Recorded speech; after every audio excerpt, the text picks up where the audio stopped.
It's honestly, the level of brokenness reminds me a little bit of what's it called? The pack that reduced all the damage everybody dealt. Great pack. Rave pack, yeah, that's right. It kind of reminds me of that in terms of balancing. I don't know, it's just so strong. It gives it a ridiculous amount of HP, a ridiculous amount of everything. It's just such a good item. Like, I'm surprised it didn't get nerfed more. I think the duration of the passive got nerfed by like 1 second, and that's it. No, you can't be serious. Like, the item's way too good. Literally everyone's complaining about it. So hopefully they hear our pleas and nerf it, or honestly just outright remove it, because I love playing nukers and I just can't. It's just impossible. Okay, well, speaking of removing stuff, we've got the heroes already beginning the ban phase. Man. That hero is so ridiculous.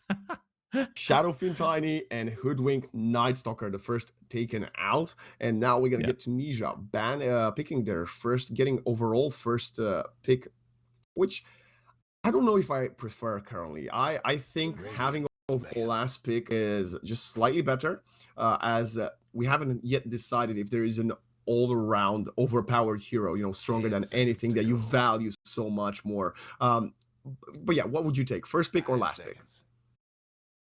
I think it really depends on your team. Like, some teams, they just have this one guy. You give him the perfect hero in the perfect game, like Yatoro, for example, and you just destroy everything. Then last pick is absolutely insane. But if you, for example, go back to like the old OG that won 2 TIs, they weren't really about one player at all. Like, their first pick was amazing just because they built very solid strategies around everybody. And they were actually stronger than picking second last, just because you can pretty much flesh out your idea of a draft much earlier. And they didn't need that last pick to really enable a player. So it really depends on what sort of dynamic your team has. Ooh, Dawnbreaker. I feel like the Dawn is strong, but I don't even know would I ban Dawn as the first ban, unless Morocco has some insider notes on Tunisia's playstyle. I think this might be a bit too early to take Dawnbreaker out. I would much have rather gone for one of those that we talked about, like the Enigma, the Witch Doctor, even the Shadow Shaman, right? Preferred by a lot of these teams that play in the current Tier 4, Tier 3 scene. Whereas they don't want to get cheesed. That's what they're banning the Broodmother. Brood is an interesting ban. Not a hero you see too much, but of course, if it's a free Brood game, always a very scary hero. So, as you said, they might just have more information on the team than we do. They definitely have more information on the team than we do. Let's not kid ourselves. Well, I would hope so, as they're getting prepared to get into this one. And let's see, and Weaver, the ones we spoke about right away. I mean, you're gonna look at this Weaver and be like, why did we ban the Dawnbreaker and not the Weaver? Question mark. And this might be something that will punish them. But we'll see. It's only game 1. Let's not already award Tunisia the victory. But I'm quite concerned. Like, Morocco needs to have a game plan now. And is the game plan going to be just Bloodseeker countering the Weaver, like going back the years or rolling back to time? It's always very risky to pick hard counters to a first pick hero, because Weaver is a very strong support hero as well in this patch. So yeah, we'll see what they end up doing. But Legion Commander is a very good answer to Weaver. Of course, just locks you down. One of the strongest facets in the game with the sharing damage. 10 seconds is a ridiculous facet as well. And Duel is one of the best answers to Weaver. So I like that answer. Yep, very nice. Only if this is not a Weaver support, like you mentioned, because then later on, if it's a Weaver support, minute 35 has an Aghanim Scepter, just takes people out of Duel, it's not a counter to the Weaver anymore, is it?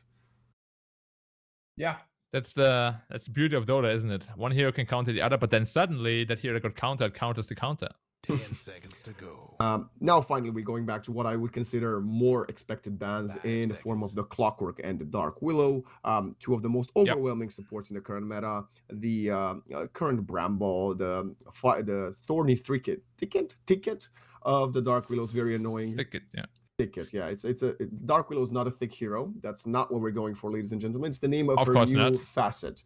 And the Clockwork with the possibility of just pushing the cogs around, very strong. But Morocco sticking to their game plan. I feel like they're playing kind of on the edge of the meta, not really banning the most meta heroes, but Undying is making a slow resurgence, I'd say. Yeah, it actually looks like they're very lane focused. Like 4 of their bans are against heroes that are really lane dominant in this current patch. Yeah. So yeah, it seems to be a team that really wants to take the early game initiative and then ride the momentum into the mid late game. Or Lion. Maybe we're gonna see a carry Lion. I've been experimenting around with that a bit. Have you seen that? With the melee Yes, form? I like it. I don't think it's like the best in the current patch, but I think it's very interesting. And if someone finds 10 just the right seconds to build and the go. right, you know, team around this carry Lion, I 5 think it could seconds. really work out. Yeah, the biggest problem with it is just that the downtime can be quite large until you're level 18 with Arc Scepter. But Oh, yeah. Or that's a great Ursa, of response. course. Yeah, That's a crazy response. I think. I mean, Ursa Weaver, two of these heroes that we talked about when we were breaking down this patch, and they are really, really in the meta right now. Legion used to be, but 10 she got seconds to nerfed a little go. bit. So I kind of love what Tunisia's cooking up. I have to be honest with you, 5 as they will seconds. also have the chance to get something else here. But you know what this tells us? It's probably a Weaver support then. probably Weaver support. There is a slight possibility, probably not going to happen, that it's an offlane as well. But yeah, like they picked 2 heroes that are quote unquote supposed to counter the Weaver. So putting it now in a support position would be a very, very good move. And Ursa, as you said, is just a great answer. Lanes very well against Legion Commander, and Lion doesn't like playing against Ursa either. Winter Wyvern. Wow. This draft is already shaping up to be something incredible, but Morocco will get the Rubik, and the Rubik is the hero that loves playing against the Weaver, right? Getting the Shikuchi is going to allow him to be more mobile. The Winter Wyvern has a lot of spells to be stolen, but Morocco is continuing to surprise us, to say the least, Black. Yeah, Kunkka is definitely not that strong of a meta hero right now. And I'm a little bit worried for their damage output. Like, none of the heroes really have great damage. And if Ursa ever gets an Enrage off, or if Weaver gets an axe down the line, Winter Wyvern with the Cold Embrace, like, it's not going to be hard. It's not going to be easy to kill heroes. We spoke about the innate tankiness of a lot of heroes nowadays. Mm-hmm. So they're definitely going to need some powerhouse for last pick. They will have the overall last pick. I have to reiterate that for the viewers at home that might be Morocco supporters, right? There's still hope here, although me and Black kind of feel like Tunisia has the evident upper hand at this moment in time, and I'm wondering what else would they like to add to this, to complete their lineup. And one of the things that the Cold Embrace from the Winter Wyvern also brings to the table is the natural counter to the duel. Jump in, duel, Cold Embrace the target, and unless there's sufficient magic damage coming in from the teammates of Legion Commander, then that target just survives. Yeah, and we spoke about how magic damage isn't the best damage in the current meta. And even then, they have like a Lion Finger, and that's pretty much it. Like, Kunkka's damage isn't amazing. It's not instant either. So his Winter pick is very strong. It's, I like the draft a lot right now. Oh, wow. Yeah, more tankiness. Centaur, of course, a staple offlaner as well. And Winter Wyvern Centaur or Weaver Centaur is also an amazing dual lane. Same with the Ursa. Like, these heroes synergize together very, very well right now. This Tunisia draft is very cohesive. I have to agree this 100%. At this point, I wouldn't be surprised if this could turn into a Winter Wyvern core. Have you played any Winter Wyvern mid, Black? I have. I got a couple of nerfs here and there. It's still playable. It's just not as good as it was before. But, in the right game, it can still definitely work. I mean, at this point, Kunkka versus Winter Wyvern mid, I think Winter Wyvern would have a hell of a time, playing versus the melee Kunkka. Again, hopefully, I don't want Tunisia to actually, overthink it too much. Maybe just leave it to position 5, Weaver 4, and then choose your mid lane last right now after a few set of bans. Morocco also believes this is the way to go, as they're banning out the Void Spirit. Tunisia will respond with a Lifestealer, and finally, Morocco taking out the Huskar. They're really afraid of cheese. Banning the Broodmother and the Huskar in the same phase, not the same phase, in the same game. Morocco's definitely suffered some losses in their practices. This is what I'm being told through their bans. Yeah, there seems to be some, fear of getting Huskar, 5 seconds. as is so common in pubs. But I mean, let's be real though, Huskar would be an amazing pick for Tunisia. So it is still a good ban. Pick. And now they're banning all the tank counters. Lifestealers out, Razors out. It's gonna be hard to find a solution for Morocco with that big last pick. Because Tunisia right now, whatever they choose to pick as last pick, like honestly, even a Storm Spirit with like the Eternal Shroud build we see so much could be amazing here. 10 seconds. Still to not go. They have, banned they have somehow. lots of options. Yeah, how is the Yeah. Storm not banned? Like we keep on 5 talking about the seconds. fact that he feels like the prime mid laner and somehow makes his way into the final pick phase of game number 1. It might be a confidence issue, right? You talked about the importance of him snowballing early on, and maybe these teams are afraid if they misstep in the first 10, 15 minutes, the Storm just falls behind, far too behind, maybe. But I really think Tunisia should just grab it here. Yeah, grab it. I agree. It's a perfect here. They need some prime initiation. And Radiant's pick. Monkey King. Okay, so Wow. they just play for the lane. Monkey King against the Kunkka. It's a very traditional counter, very traditional answer. It's not what I expected, but it's pretty good against Legion Commander. It's pretty good against Kunkka. And Monkey King is only afraid of burst damage. They don't have any.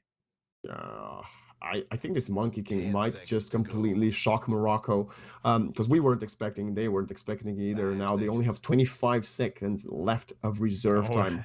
That's not a lot, yeah.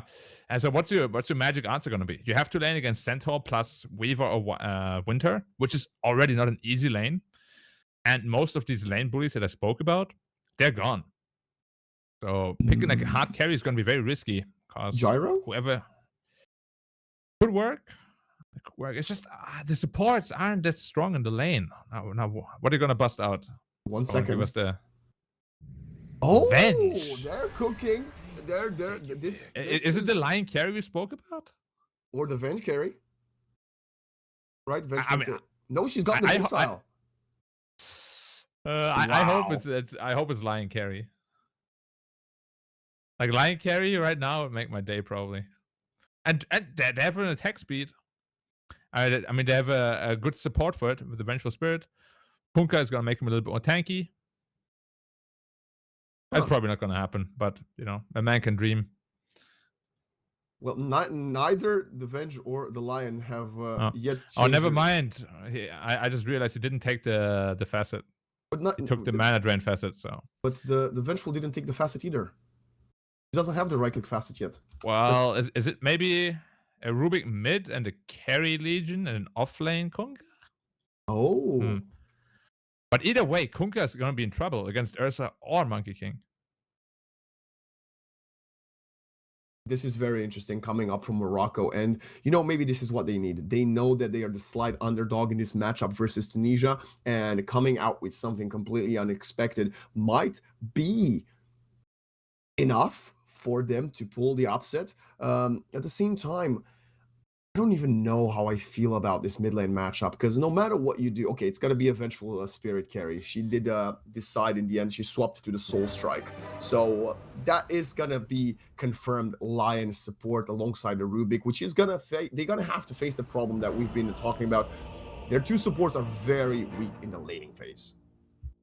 Yeah, I mean Lion has his upsides, of course, with the mana drain being very annoying. But yeah, he doesn't really offer a whole lot in the lane. Ursa doesn't really care that much about mana. Near the Centaur, like a magic stick is a very good solution to that anyway. So their lanes should be quite tough. And if they do end up putting the Kunkka middle, it's gonna be even tougher because Monkey King is generally not a great mid laner, but if you have a free lane like that, you can snowball out of control really easily. And so can the Ursa lane. And let's be real, so can the Centaur lane.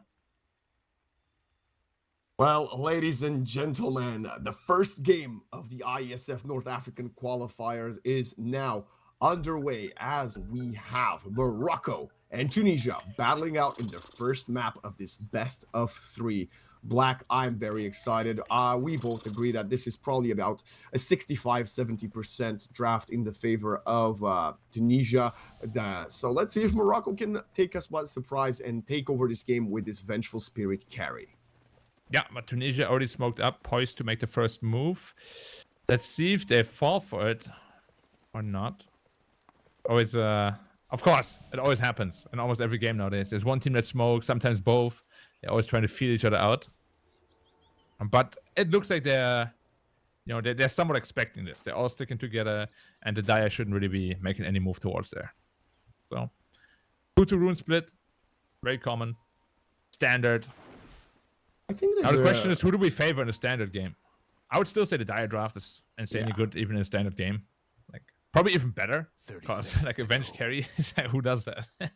I guess Nigma is the one team that's been spamming the Vengeful Spirit carry, with Miracle having various degrees of success. I think also I'm surprised that Tunisia is the one to smoke up, because Morocco feels like they have the better catch and stuns for the first blood at level 1. But in the end, it will be a wash, right? 5 players from the Radiant bottom, 5 players top, and Mortadito seems to be lagging. Hopefully that's not going to be an issue that will put a halt in their play. Yeah, I don't want to have any ping cause too many problems here. But lanes are pretty much what we expected. Now the question is, your supports can't really help Kunkka in the mid lane. That's the big problem here. Monkey King basically has free reign of this lane, and there's nothing you can do about it. So you have to focus on probably just making sure that the Vengeful gets off to an amazing start. You know what I was hoping they might do, other than the Lion carry, of course? I was hoping they might swap Kunkka to position 4 and maybe throw a Rubik in mid. There's a couple of facets that the Rubik could use to run mid lane. I don't think they're necessarily great, but this Kunkka, I don't expect him to get more than 10 last hits in the first 5 minutes.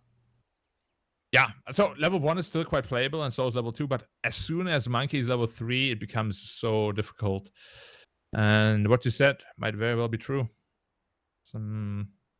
It's just one of these matchups that, some of the matchups that are really bad, they get better over time as you level up. But in the mid lane against Monkey, it really doesn't.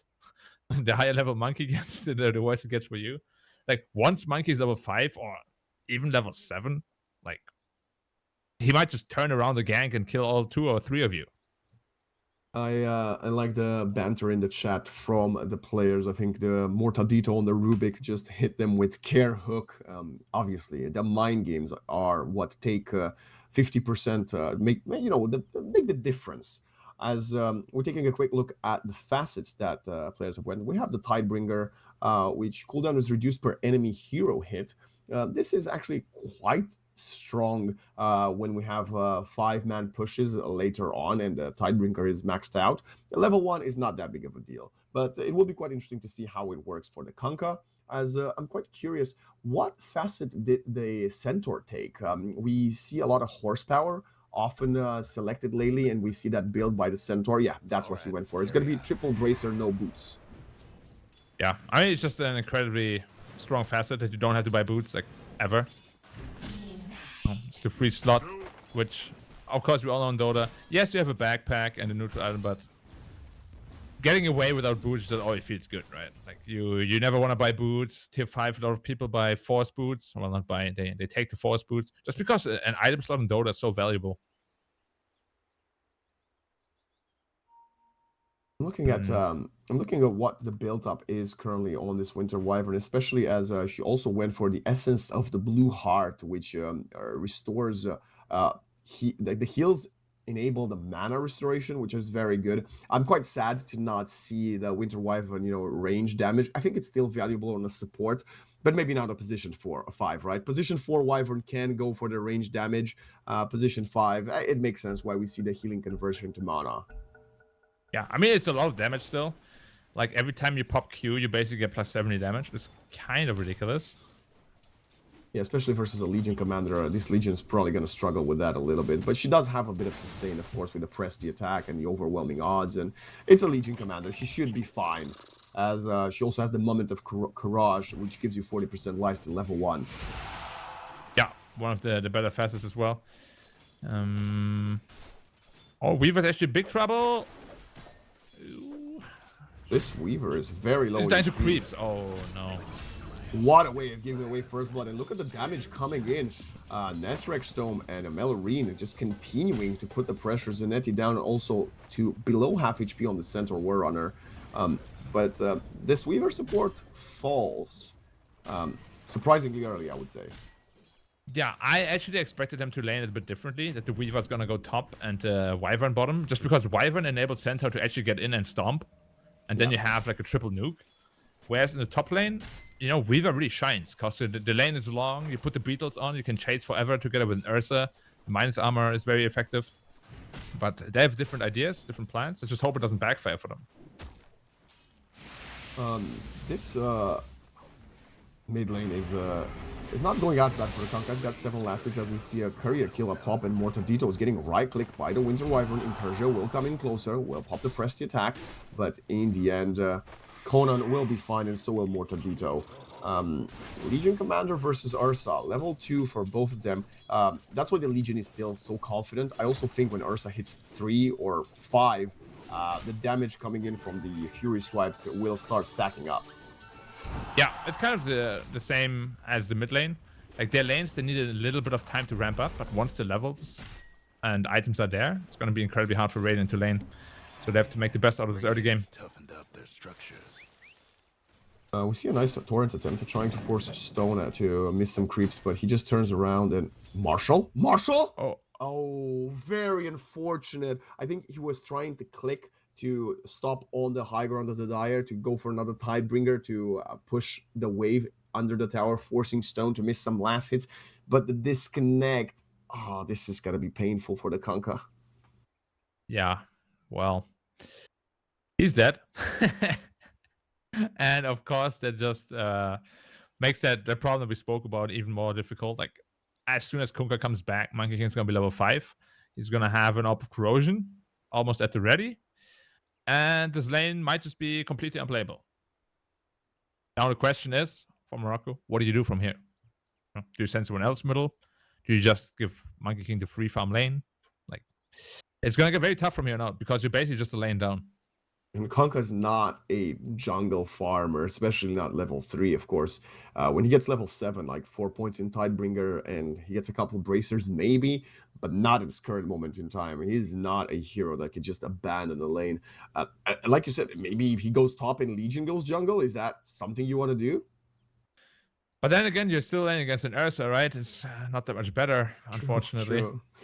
Yeah, it's that's why I was questioning the Kunkka pick in the draft, because the hero is not strong for a good reason, right? Like, it's the lane is never really easy. I mean, you can say spare him, but you know, he's dead anyway. The tower's just gonna kill him. I mean, Stone is truly honest. He's not gonna spare him. He's gonna be more than happy to spike up his I wouldn't XP. spare him. But you want to cleave me? Oh, let me show you how to cleave. Let's see, fair play or not. Hit him. Marshall Yes. is dead anyway. Good. Man, this is very unfortunate for the Kunkka, but Stone will be more than happy to continue accelerating his farm. And the only lane that seems to be the saving grace thus far for the side of Morocco is this bottom lane, with the Vengeful Spirit doing quite well in the last department. Yeah, but at the same time, Centaur isn't really pressured at all, which is really what's important to them. Yeah, Weaver died once, but you know, Centaur's still getting his farm, his levels, so he's very happy regardless. Now, mid lane, level 5 Monkey. Is he gonna try to do some... Oh, the Wyvern might actually be in big trouble too. A lot of damage coming in from the nukes of Mortadito and Incursion. They're now trying to turn around onto Cancun. They're both getting lower and lower, and that's the problem. After the stick has already been used by the Winter Wyvern, he doesn't have that much more sustain available to him. Only one more tangle. That takes a while to heal you up. Cancun should be fine. He's got the wand and the Lotus. Yeah, getting double nuked again though. You have to be really careful with your position when you play against heroes like Rubik, because every time you stack up a little bit and the Rubik decides to nuke, it's basically double the value. Same as like Undying, right? Oh, yeah. Bench is getting aggressed on, but she should be fine. Very tanky hero. We got the swarm on top of her as well, but yeah, the stun from the lion will deter them from pushing any further. And she does also fly over a couple of, well, a stack of infused raindrops, so she's gonna be more than fine. Pops the self up top though, the action is coming in, the Rubik does fall. Cancun tries to run away, and Kerjo has to turn around. He wants to get Conan, and I think he'll be successful in that attempt, but now the Ursa. Okay, the Legion gets body blocked by the creeps, but I don't think there was potential for a second kill there. Yeah. Could be a blessing in disguise though for the Ursa, because now the Wyvern can just fly in some more region for him. And I mean, we sort of spoke about it, that the lane isn't the easiest until you get some levels and items on Ursa, but you know, he should be. Oh, They're coming back, and there's so much damage on top of him. He really needs his Wyvern to come back up. I don't know what the Wyvern's doing. Why is the healing self, healing self. They don't have a healing self. This Ursa is in trouble. Wyvern just came in, doesn't even have Cold Embrace or a Salve. This is maybe a mistake that might cost him a bit of this laning phase up top. Hey, every man for himself. That's the philosophy here. A lot of action actually in the last couple of minutes, as Zanetti is still, like you said, more than fine at tanking some of these right clicks from the Vengeful Spirit, but the mid lane is the one I'm most concerned about. Monkey King W with the last hits of the Kunkka, 37 to 11 denies to 19 and 1. Now the Weaver will be able to secure the region rune, not allowing Marshall to get Kunkka's it. dead probably. Yep, you're gone. Bye-bye. Swarm, Blood Grenade, 4th right click, and now a sustain of the Monkey King turns around, heals up with the creeps, and Marshall falls yet again. Yeah. Now level 7 to level 5 still. Wow, the tip. Yeah. You know, this is getting to the point where even if you do gank the Monkey King, you don't have damage. And he might just turn the gank around. It's very scary when you play against Monkey King and snowballing like this. So I think it's time to get Kunkka to a smoke, maybe gank a side lane, because I don't think you're gonna kill this mid lane unless there's a massive rotation. Yeah, I don't know why he went back mid. He actually hit level 6. He could have like got an XP from a side lane creep and maybe enable a kill potentially on the centaur before he gets his level 6. But Marshall Salt does not want to give away. Wow. That damage. So that's actually one of the bigger mistakes that he made on the centaur. He didn't buy any sort of armor. Like you'll see a lot of top players buy armor on centaur because you see he has 1500 health pool but only 2 base armor. No? You buy like a chainmail, any sort of armor, maybe like double ring of protection, will make his effective HP pool go up so much. What's I mean, I thought the Kunkka gank might have been necessary for this kill to actually take place, but it wasn't even that. Now they're trying to turn around onto the Vengeful Spirit. The dust will come in. Is it not going to connect to the Weaver? The Storm coming in and now the stun, hoof stomp, and now double edge available. Ooh, nice turn around from the Lion, but in the end he will be the one falling. Can Q get away with his life? He's nicely juking into the tree line, and Zanetti will be paused.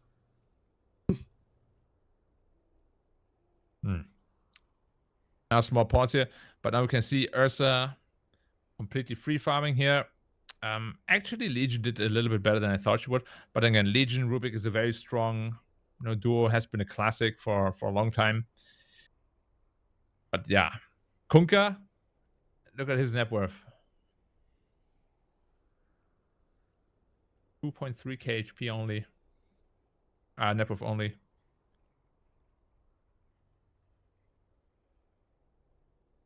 Oh, What else do we got?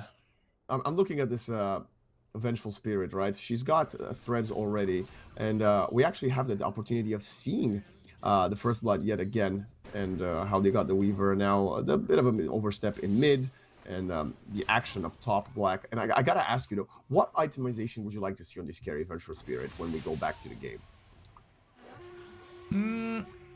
There's a couple of builds like Miracle likes a lot of damage. Yeah, because obviously it's worded a little bit funny, but she's a range hero that now basically just behaves as a melee hero, right? So you can do stuff like Echo Saber, all that works very fine. And she's of course a universal hero, so stats are amazing on her. You know, Skadi, Manta, Harpoon, all that is incredibly strong. And we'll probably see something like that. Maybe even a Hurricane Pike.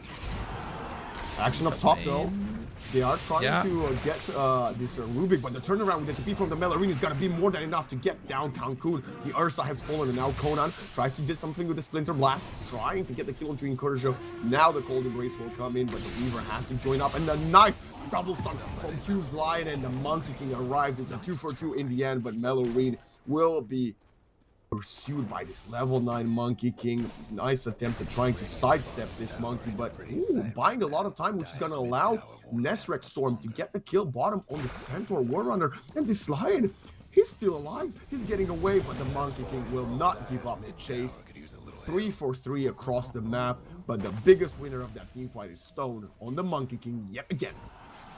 Yeah, although as you did mention, it was a solo kill onto the Centaur. Oh, you have to be careful on the Legion Commander. They're probably just dead. Incursion. Oh, she's fast. Never mind, she's fine. Got the wand and the pitfall. Don't chase too far. Cancun going under the tier 2 tower. What is happening right now? Now we got the Rubik with the telekinesis out, and now the teleport from the Vengeful Spirit. Nice swap under the tower, and the duel will get the work down. First duel in the favor of Incursion. Q just has to get out of that. And that was a double overcommit from the Ursa. Cancun getting punished back-to-back in the span of 40 seconds. Yeah, and that's just as he's building up into his Battle Fury. That's basically the worst timing to die for you.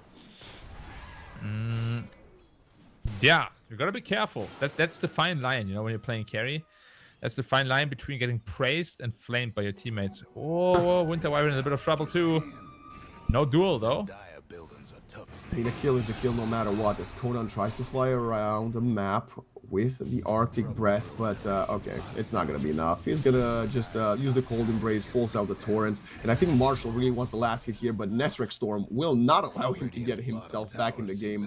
A bit of a greedy play from the Vengeful Spirit, but I'm sure as a carry yourself, you agree that was the correct play. Oh yeah, I'm taking everything. You know? Like, if I get the opportunity to, you'll get absolutely nothing. It's me versus the rest. I'm very impressed with the fact that Morocco managed to kind of offset this early lead that Tunisia was taking. They don't have a swap. They have no mana for a swap. Oh, was it a slight miscalculation? Probably shouldn't have used the magic missile and waited for the swap mana. Yeah, but still makes it alive barely. They're getting a trade kill in exchange. They saw multiple TPs in mid and they realized this is their opportunity to punish a Melorine overstepping. I think the Lion was just trying to get his level 6, which he successfully got, and a bit more than that, but in the end will pay the price of his life. Yeah, there was also the blink reveal of the Centaur, so you know, better you dying than a core dying, so not all that bad. But again, now bot tower is in trouble as well. The mid tower is almost down. Just a couple of conversions and suddenly the map control goes to Tunisia's side, who are also up 3k gold already. I mean, this is expected. Look at this Monkey King, 1200 gold ahead of the Vengeful Spirit, and the Ursa and Centaur are also 5 to 1000 ahead of their respective counterparts as well. So this is, as expected, a good turnaround of events for the mid game. But again, Morocco's not completely out of this game. They're still showing a lot of presence. They're putting pressure around the map. They're trying to get their first tier 1 mid. The Fortify will allow a rotate. And look at the Monkey King, perfect Primal Spring jumping in. But the swap is going to allow them to get out. And the Ghost Ship connects. Q has to pop the time lapse. The Winter Wyvern is getting lower and lower in HP. The ultimate will not go on to anything as Mortar just completely survived and steal the time lapse, and Nesrek Storm gets another kill for his Vengeful Spirit. Now the tier 1 should be full. Falling, Zanetti blinks in with the Centaur. Monkey right click. Time lapse though! Did they have the damage? The Torrent connects.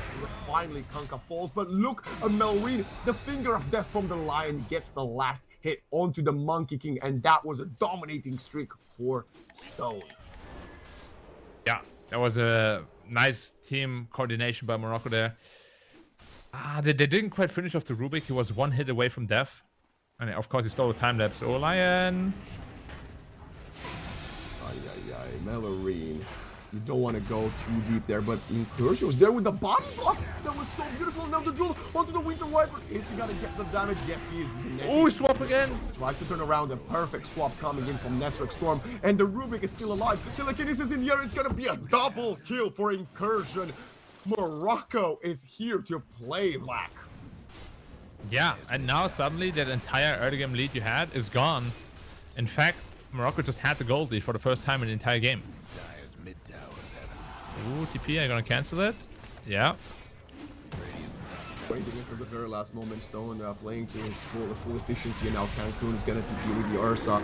Marshall though, the Ghost Ship will keep him quite tanky. Look at the burst damage coming in on top of the Monkey King below to half HP. Oh. Turn around, stun! This is so much magic damage, they're all falling! What is happening? Zanetti wants to finally get something in exchange, but this Vengeful Spirit right clicks are burning through the centaur, and now the ultimate coming in. Vengeful Spirit, nobody to protect her, she will be the one to fall. 3 versus 3, the dust coming in, but the line gets jumped in the back line. Melorine running up north, trying to deter the opponents for chasing his teammates, but we finally have the Stampede. Yeah. Overstayed your welcome just a little bit, or you gotta be careful on the Rubik. Amplified damage! He steals it! He gets the amplified damage with the Shikuchi steal, double steal for the Rubik player. Whoa, that was a big one. Yeah, I always want to make sure you take those amplified damage runes, of course. Nowadays, they also give you extra magic damage. But that's a classic case of, you know, you're winning a big fight and then you're overstaying your welcome. There wasn't any need to really pressure the T2 tower too much, but they really wanted to, you know, stay until it's actually gone. And the respawn timers, of course, this early into the game are very fast. So they get punished appropriately. Very nice. Centaur now Blade Mail picked up. Of course, a very strong pickup. Synergizes very well with the hero. Same on the Legion though. Legion Commander also has her Blade Mail as well. And I gotta say, Vengeful Spirit is only 2,000 gold away from having a full Aghanim Scepter on top of the Dragon Lance. So, yep. Nesrek Storm 6, 1, and 5 currently as we hit the 15-minute mark. Probably one of the most active Vengeful Spirits we've seen as a carry in the current patch. Yeah, it's definitely... She's definitely done a lot. Like, laning phase, of course, was quite easy for her. But post-laning phase, nice moves around. Yeah. A little bit of an overextension just now, but we can forgive him for that. Kofka in trouble though. Ooh, the smoke gang is coming in, jumping in, Blink and Echo Saber. That was the Echo Saber reveal. The Blink Dagger was there previously. But Kanka, just before dying, managed to complete the Orchid. The Orchid will be good when trying to jump these supports, right? Killing the Weaver and the Wyvern will be easier. But speaking of jumping in, it's going to be the duel. Plus the Weaver in Kershaw gets more damage as they manage to slay Cancun off this map. Yeah. No Blink Dagger either. So Purge wasn't fast enough. They want to defend middle as well. Double Impale. Beautiful setup from the Lion, and now the overwhelming damage coming in from the Legion Commander, and now the Wukong's command will get the turnaround. We still have the swap available, but it will not be coming through as Nestor Storm actually throwing Monkey King on the high ground. Nice dodge, trying in the tree dance to survive, but it will be too much magic damage now. The Orchid on top of the Winter Wyvern, Cold Embrace stolen, and 2 have fallen from the side of Tunisia. Now Zanetti trying to run into the Radiant Triangle alongside Q, staying safe, but they're still being pinged out. Marshall wants to get something, has the X marks the spot, has the ghost ship, he just needs to connect. Potentially looking. Nope. Not really gonna find anything of value here. It's a really good back and forth. It's very fun. Like, both teams are very aggressive. And what else are we seeing here? He finally finished his Battle Fury on Ursa. So now his farming steroid is online. Monkey King is going for the fighting round with the BKB. Oh yeah, they need time. They need time. Monkey King needs to finish his BKB. Ursa needs to finish 1 or 2 more items, and they should be ready to fight. There's an Atos on the Weaver, but during these entire skirmishes, look at the top of the network chat, Black. It's Nesrek Storm. He has actually overtaken the Monkey King, and he needs just 500 more gold for the axe. Yeah, I'm still waiting to see some Battlefield Revengefulls. Plus, why not? I'd love to see that. Right now. Like, in theory, you should farm super fast with it, right? Like, Venge's damage is very high. I think it makes sense. Quite intrigued to see going for the Dragonlance. Like you said, Echo Saber feels like the prime item into Dragonlance Aghanims, obviously with the disassemble aspect as well. But for now, the game plan is going quite well for Nesrek Storm as we see a smoke up from Tunisia.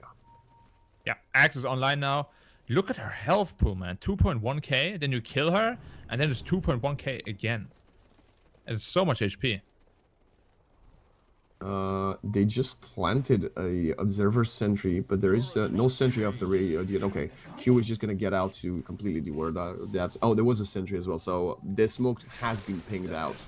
As you can see when the words are being placed, if you've got the double observer sentry combo. So in the end, this smoke will fail from Tunisia, and the pressure is coming in from Morocco, hitting away at the tier 2 top tower. Yeah, Legion also picked up her Blink Dagger, so now they have pretty good initiation. Kunkka is always there to get the damage reduction online. And they're TPing bottom to potentially defend the Legion commander, which you might need badly. Ooh, Atos blinking, a Battle Fury, but the nice Earth Spike coming in from the line, the Hex, but now a jumping Hoof Stomp, and the Winter Wyvern again with a pretty much wasted ultimate. This Legion commander blinks away. Now we have the Stampede. They're trying to catch someone, but the abilities are flying left, right, and center. Nothing connects. Zanetti gets Earth Spike once again, and now the Vengeful Spirit turns around. The Centaur's under the tower, and he will fall to the finger of death. The opponent offlaner will finally get caught by the swap onto the high ground. They want to get stoned. It is next to Conan. No more ultimates for the side of Tunisia. Look at the jump in from Cancun, sending Rubik all the way to Mexico. And now the stuns in the corner of the map. This is a very split fight, and it's yet again a 2-for-2, but 2 cores have fallen. Nesrek Storm, it doesn't matter, he dies. He's still alive. The right clicks are flying in, and so are the stuns. And this Vengeful Spirit is like an absolute turret, killing everybody. Yeah, that's what we spoke about, right? You kill her once, but for what? That's why Venge carry has seen more and more play lately. Just cause even if you kill her once, she's not really gone, and she can always buy back, of course, and respawns right there. It's Guess what's happening? yeah, he's definitely making it work. Like he's making it look very, very strong. And I mean, we definitely see Morocco just as a team, the way they use their abilities and play around each other, save each other, is quite a bit better than Tunisia right now. Oh, you have to be careful as Venge though, because you respawn where your illusion is. Yeah, you're gonna turn it back into life. Stone not gonna go and spot more, actually. Gonna go down bottom, and the Orchid from the Kunkka is gonna deter the center as well. The Swarm connects, jumping from Cancun, Rykix are flying in. Ghost Ship will come in, but it's not gonna be in time, although 2 players will get stunned. The Kunkka should fall in, he does. As we got the Shikuchi stolen yet again, but we have Stampede. They're really trying to get something now. The swap Nesrek Storm, 1 between 3 opponents. Glimmer Cape to buy himself some time. Can you sidestep? The duel is coming in, and they get more damage as they manage to kill the Weaver. But the Rubik has fallen. Look at the TP attempt, but nice long range stun from the Monkey King. Nesrek Storm, can you get at least 1 back? It doesn't seem to be the case. Swap or not, the Cold Embrace will protect the Centaur. Yeah. Again, that seems to be Morocco's biggest mistake. Like, they fight so well, win big fight after big fight, but every time they win a big fight, they overstay, lost 4 heroes yet again. Very, very, like just what happened in the mid lane, right?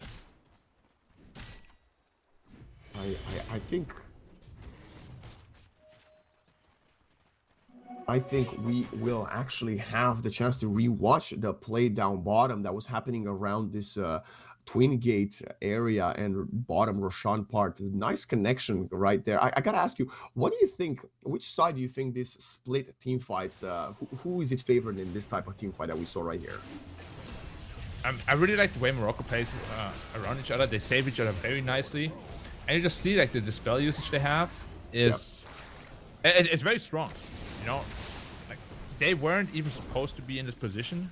The only reason they are in this position is because they're overplaying their hand in those team fights. And yeah, I'm positively impressed by how they use their spells. And just the awareness of who actually needs to get saved, who to stun, The Lion especially, I think I haven't even seen a single man impale. It's always like 2 or 3 people. Absolutely.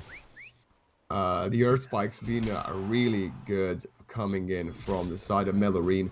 And now they also have the Shard on the Rubik, and the saves have been crucial, like you mentioned. They're going to have an even other way of repositioning their own teammates with that self-telekinesis or teammate telekinesis from the Shard Rubik. But I got to talk about this Weaver, right? I said this during the draft phase. This Weaver will be going for an Aghanim Scepter, and we've seen a lot of successful duels.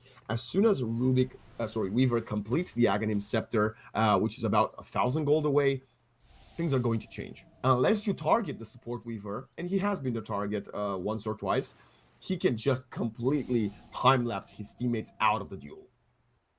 Yeah, and despite all the effort that Morocco really put in, their draft is still on a timer, right? You're playing against Monkey King, as well as Ursa, who are some insane late game cores. And they're still up 1k gold right now, despite your best efforts to even the playing field. And the longer this game goes, the harder it gets for you. So, yeah, how are they going to deal with the pressure, and what are they going to make happen? Because Ursa, I think, yeah, he just finished his BKB. Now the fights are going to get incredibly difficult. There seems to be here's BKB on Monkey as well. Top.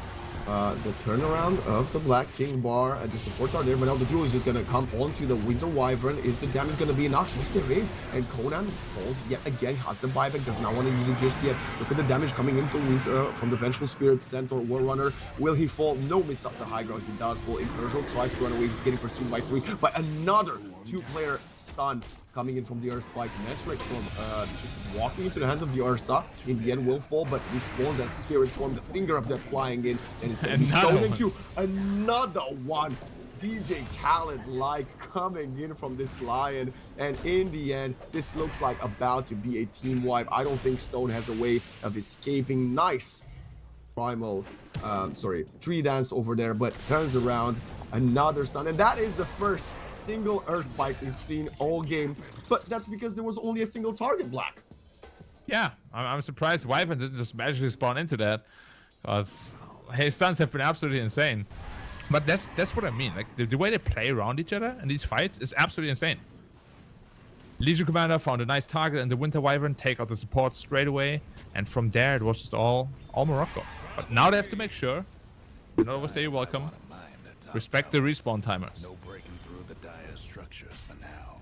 I think Roshan should have been the call here. I don't know what they're actually trying to bolster around this tier 2 area. With a Vengeful Spirit, you have enough damage as she reduces the armor with the Wave of Terror, right? So maybe a bit of a mistake from the side of Morocco, but they might just be afraid of going Roshan with this tier 2 standing, right? It kind of allows multiple ways of TPing closer to contest. Can we just talk about this -5 Wave of Terror armor tell? It's kind of ridiculous that it's -11 armor. I think it's very strong. I think Vengeful Spirit is... I love Vengeful Spirit, but I think that could probably be changed, as I understand the role it has for a support Venge. But when you're running carry Venge, it really feels slightly broken. But they're going for Roche anyways. They get scanned out straight away though. Their Roshan is not the fastest, it's not terribly slow. But now the smoke is on. Time is ticking. They're not gonna make it in time. I don't think they are. I mean, even with Stampede and the Shikuchi. I mean, they're slowing down on the dire side. Oh, it's gonna be tough. Down to the wire. Look at the Rubik though. Jumping in, tree dance left, right, and center, breaks the smoke of the Weaver. The Swarm will reveal it, and now the Ursa jumps in straight onto the Lion, realizing how strong that is. But the okay, interesting swap. Vengeful Spirit alone, and the Lion does fall in the end. No more Ravages from the Earth Spike. The duel and the Cold Embrace not gonna allow Incursion to get the kill onto the Monkey King, as we have the buyback from the Lion flying in. Vengeful Spirit still alive. Interesting ultimate stolen, but in the end, Vengeful does fall. Now turns around and starts right-clicking. Finger of Death, and one more piece of damage will do the work. The Ursa has fallen in stone. He hasn't used the Wukong command until now. That was such a delayed usage of the ultimate, Black. Yeah, didn't really find an opportune moment to really use it. Roshan is still up for grabs, but they might want to wait with doing it until the Venge respawns. Oh, so that's definitely the one you want to have the Aegis on. And you can just see, Venge right now is such a menace. 250 damage, -11 armor. The swap on the Ursa Post BKB was amazing as well, just to reposition him. Nesrek Storm is playing really, really well. Now the Roshan will fall 20 seconds until Venge responds, so that probably means the Kunkka will be the one to claim the Aegis of the Immortal. Didn't really want to risk getting jumped on before the Venge spawns. They could have actually... You know what? It's better to be safe than sorry. I think that's the mentality that they have in regards to that Aegis. Yeah, that makes sense too, because Venge has 2 lives anyway. Now look at Venge, hitting for 310 damage. Wow. She has no damage items. Just because she's a university hero, sorry. University hero, very studious Venge in the lore, is she? That's right. And now, the next 2 talents she's gonna get, they're also very strong. Wave of Terror just deals 20% damage. As we get a quick replay again of that fight, I think you just see the Monkey King. Like, so much comes down to him finding a good Wukong's command, and he just didn't have the chance to. And even if he does, Vengeful Spirit can just swap him out there, no problem. I believe the current Monkey King facet is not the one I would have preferred him see. The other one. So he currently has the Simian Stride or Simian Stride. There is a facet where if Monkey King is can get out of the ultimate for 3 seconds, and as long as he returns into it, it doesn't dissipate, right? Which I think would have been the prime choice when you're playing versus a Rubik and Venge, but I guess that was not on the table for our match. He actually had that selected first and then switched last second. Ooh. Wow.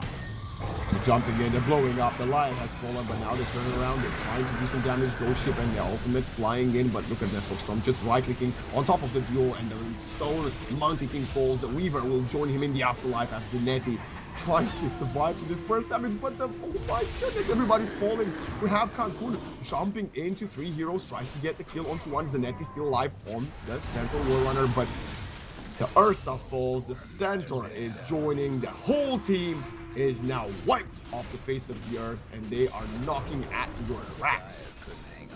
Yeah, we were doubting the carry Venge just a little bit when it came out in the beginning, but he's been putting in all the work. He's making it work very nicely. His damage output is absolutely insane. Over the crystal is 2 critic for 600. I mean, yeah, what can you say? This game, pure outplay. Like, the landing phase actually went terribly to even get back into this game. They needed to really outplay Tunisia, and that they did. Multiple times even. It's a well-deserved victory. It's not over yet, but it's probably 99.9% over.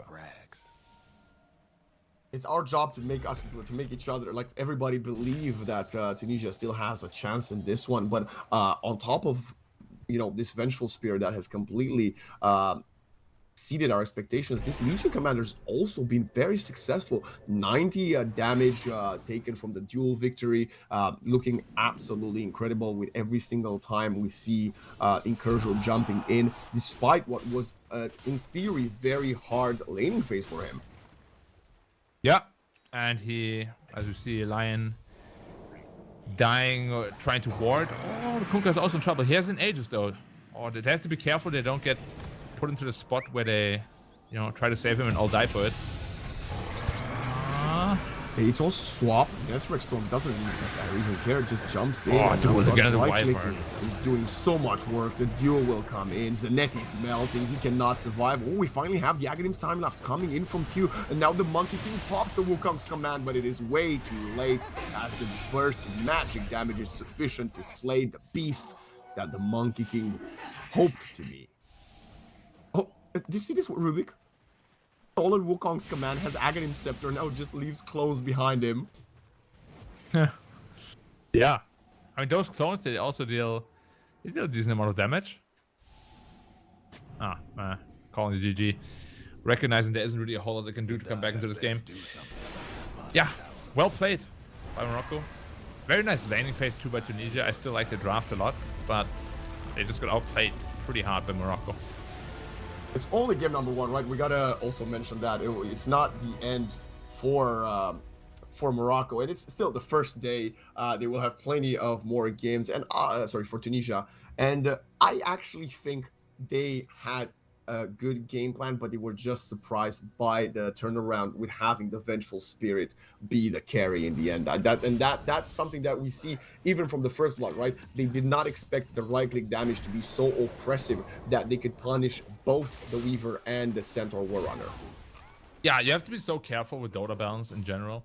Like, making any university hero be carry viable is a very scary thought, you know? You remember this time where Snapfire was picked as a right click like all the time? Mid laner, yep. Then it got a Giga nerf just because it's way too OP. Now it's kind of the same with Venge, and I'm expecting her to get like really nerfed soon, just because the fact that any sort of stat item you build gives you damage it's just crazy strong for heroes at right click, right? We've seen his damage. It was 400 damage with one counter as damage item. That's it. I'm just looking at this recap, and I think this was the team fight where Cancun really felt like he hit their timing on his timing on the Ursa, but it wasn't quite sufficient. As yes, he was doing lots of good job in the backline, but the Vengeful and the Kanka were melting everybody else in the process. And when Venge has constant double life, it doesn't matter if you kill her once, you get some golden XP on the back of that, but then she continues to slay and wipe your team. As this is minute 24, 23 to 23 kills Black. We saw the great swap outside of the Wukong's command here. Stone getting that completely nullified. And I actually think that facet choice from the Monkey King was a big mistake when you're versing both the Rubik and the Venge. Yeah, I agree. In general, I think as a core, the Wukong's one is generally the better choice. Just because in those team fights, there's always somebody that you gotta chase eventually, right? And having those 3 seconds to get back into your ring is very beneficial. But of course, not having any cooldown is nice. It's a good quality of life to have, but the other one, you can never get that, right? You get 4-stepped out, it's gone. You can't move out. You're kind of just completely stuck. And as a core, you need to be mobile at all times. Okay. I mean, this is also probably a great attempt here, and again, the Wukong's command wasn't used here, and that is because of the constant, like, back-to-back utility of the Winter Wyvern. First of all, the teammate Cold Embrace, and then of course the Rubik with the stolen ultimate of the Winter Wyvern, not allowing the Wukongs to come in time, which Rubik was a great pick here. We thought he was going to be punished because he's not really a good laner, but Mortadito survived the laning phase, joined his team, and in the end had so much impact with all the stolen spells throughout the game. Yeah, and Kunkka also came back nicely into the game through all these well-executed team fights. Just overall, from the first game, of course, you know, nothing's over yet, but Tunisia seems to have a better grasp on the sort of strategy they run. But Morocco, when it comes to just team play, they seem to be a step ahead of them. Like that team for execution, especially the Lion, man. Like, he was the guy who actually also built the 4-staff. He saved so many teammates. The swaps were pretty much spot on every time to either save a teammate or get an enemy out of position. Very well played. And I don't even know who the MVP would be, to be honest. Probably the Venge, just because he played really well. But, I mean, Lion, with his impales, I don't even know. He hit 2 heroes literally every time. Every single time. Yeah. I'm just looking right now at the post-match damage, actually, that was dealt over there. And the Vengeful Spirit did 38,500. That is approximately double of what Monkey King did, and more than double of the Ursa, which is not a sentence I would have ever thought. I would say out of my mind, yeah, Vengeful Spirit, most damage in the server, more than the Ursa. Monkey King, of course she has. So I think I have to agree with you there, but the Earth Spikes from the line, so incredible. And even the Kanka as a pick, right? We thought the hero is probably done for. He looked really strong in this map. Yeah, he did. It offered them nice catch. I mean, their lineup ultimately, you know, there wasn't like a ton of cohesion, but individually these heroes are all good, right? They had pretty much every hero had a disable. They had a good amount of damage coming into the mid game because their early game wasn't a complete disaster. I was actually a little bit worried after the laning phase that they would be in a huge amount of trouble, but that one team fight where they got like 4k gold back really set the tone for the rest of this game, because that enabled them to buy items to have enough damage despite that poor laning phase to really go through the HP pool of the Dire side. And yeah, just overall well played. Maybe, if they could brush their draft up a little bit, they could be a serious contender. Well, we'll have to wait and see if they can contend with their current opponents in map number 2 after just a short break, when we return with more action of the IESF North African qualifiers.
Welcome back.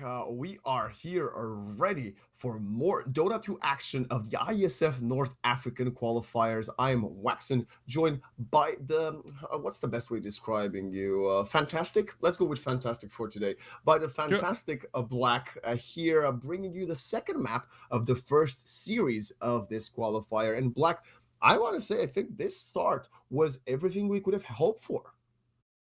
Yeah, I agree. We had a nice back and forth game. Both teams are very aggressive, and okay, it's not the most strategic, the most sophisticated Dota, but running at each other is definitely the most fun that you can have as a viewer. And the way they fought, it was definitely a lot of fun to see, especially with the Venge. It's not super unconventional, but it's not mainstream just yet, but it very well might be very soon. And yeah, it was just very fun to see what both these teams have to offer. Again, Tunisia, I think, has a little bit more strategic depth, but gameplay wise, Morocco is scary. It kind of was a matchup of styles, we could say that, right? Tunisia was the one that tried their best to stay in the meta, and Morocco tried to stay their best in the comfort. And in the end, comfort prevailed. The question is, can comfort replicate the same levels of success in the second game of this series? Because this is what we talked about. Having to go full best of three, you can't just pull up one app set and then you move on with a victory. You really got to grind it out and do it yet again. So do you think after we saw the 10 heroes on that game number one, is Tunisia going to be forced to ban some of these comfort picks from Morocco? Well, they might have already, That's the thing. We don't really have too much information on either of these teams. So maybe that was already their least comfort out of the comfort, Maybe here's the word band where the actual comfort, and they were already a little bit out of the comfort zone. But what I always say, especially when it comes to tournaments, like you gotta stick to what you know, because when pressure enters the room, like I'm sure you're very well aware of it too. Like things are just different, you know, like things aren't as easy anymore. You can't just copy something that you don't know. There's nerves that play a role. Suddenly you might miss a thing that you might have thought about if it wasn't a tournament, So pressure is always there. Stick with what you know. Stick with what you're comfortable, and that will bring you the most success, especially if you're a less accomplished team. I like that. That is a good mentality, ladies and gentlemen. Coach Black, where can people find you if they want some coaching? No, not yet. Shout outs at the end, Black. Shout outs at the end of the stream. And there's a long way to go until then, as we're still currently waiting for the players to hop back into the server. That was a very back and forth series. So, the players taking a bit of extra time to cool their heads, as this might just be very well one of the highest stakes matches in their Dota careers thus far, right? Black, do you remember back in your early days of your career, how did it first feel to have your first loss in an important game? The first loss, oh, there were many. There were many. The first one, let me think back. All the way back. Tournament. So the thing is, the stakes are very different nowadays, right? Because Absolutely. back then you lost, and well, what was the first prize back then? Maybe a mouse pad or Pizza? nothing. So you lost, you're like, all right, GG. Nowadays, lots of money involved, lots of opportunities to travel involved. Like the pressure is just completely different. Like the more there's on the line, the more pressure there is, obviously.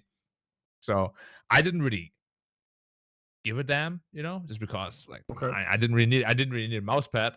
But for them, it can be everything. Like not only do you get a chance to travel, but also at the big LAN finals, if you impress there, you might get your opportunity to play for one of these big international teams. Could be your outbreak stage. It's there's a lot on the line, a lot more than what meets the eye initially. Interesting. So you think the players are really feeling it? Obviously, we don't really know, or I personally don't know the age of some of these players. I assume some of them could be quite young as well. So, shining and taking the next steps later on in your career might just be, this might be the stage for it. For example, we now know Sanctity, right? He was playing with Team Mongolia, the IHC boys, just about 8 months or so of the World Esport Championships, and now he's playing for Navi. That is a huge step up, right? For being in an organization. Yeah, he had a salary, he was a good player, but he wasn't tier 1. Whereas right now, Navi is trying to, go that step from tier 2 into tier 1. So, shining and growing. And every single time you play a competitive match at Dota on stream for viewers, there is something for you to learn, be it on the winning or the losing side. Yeah, 100% agree with that.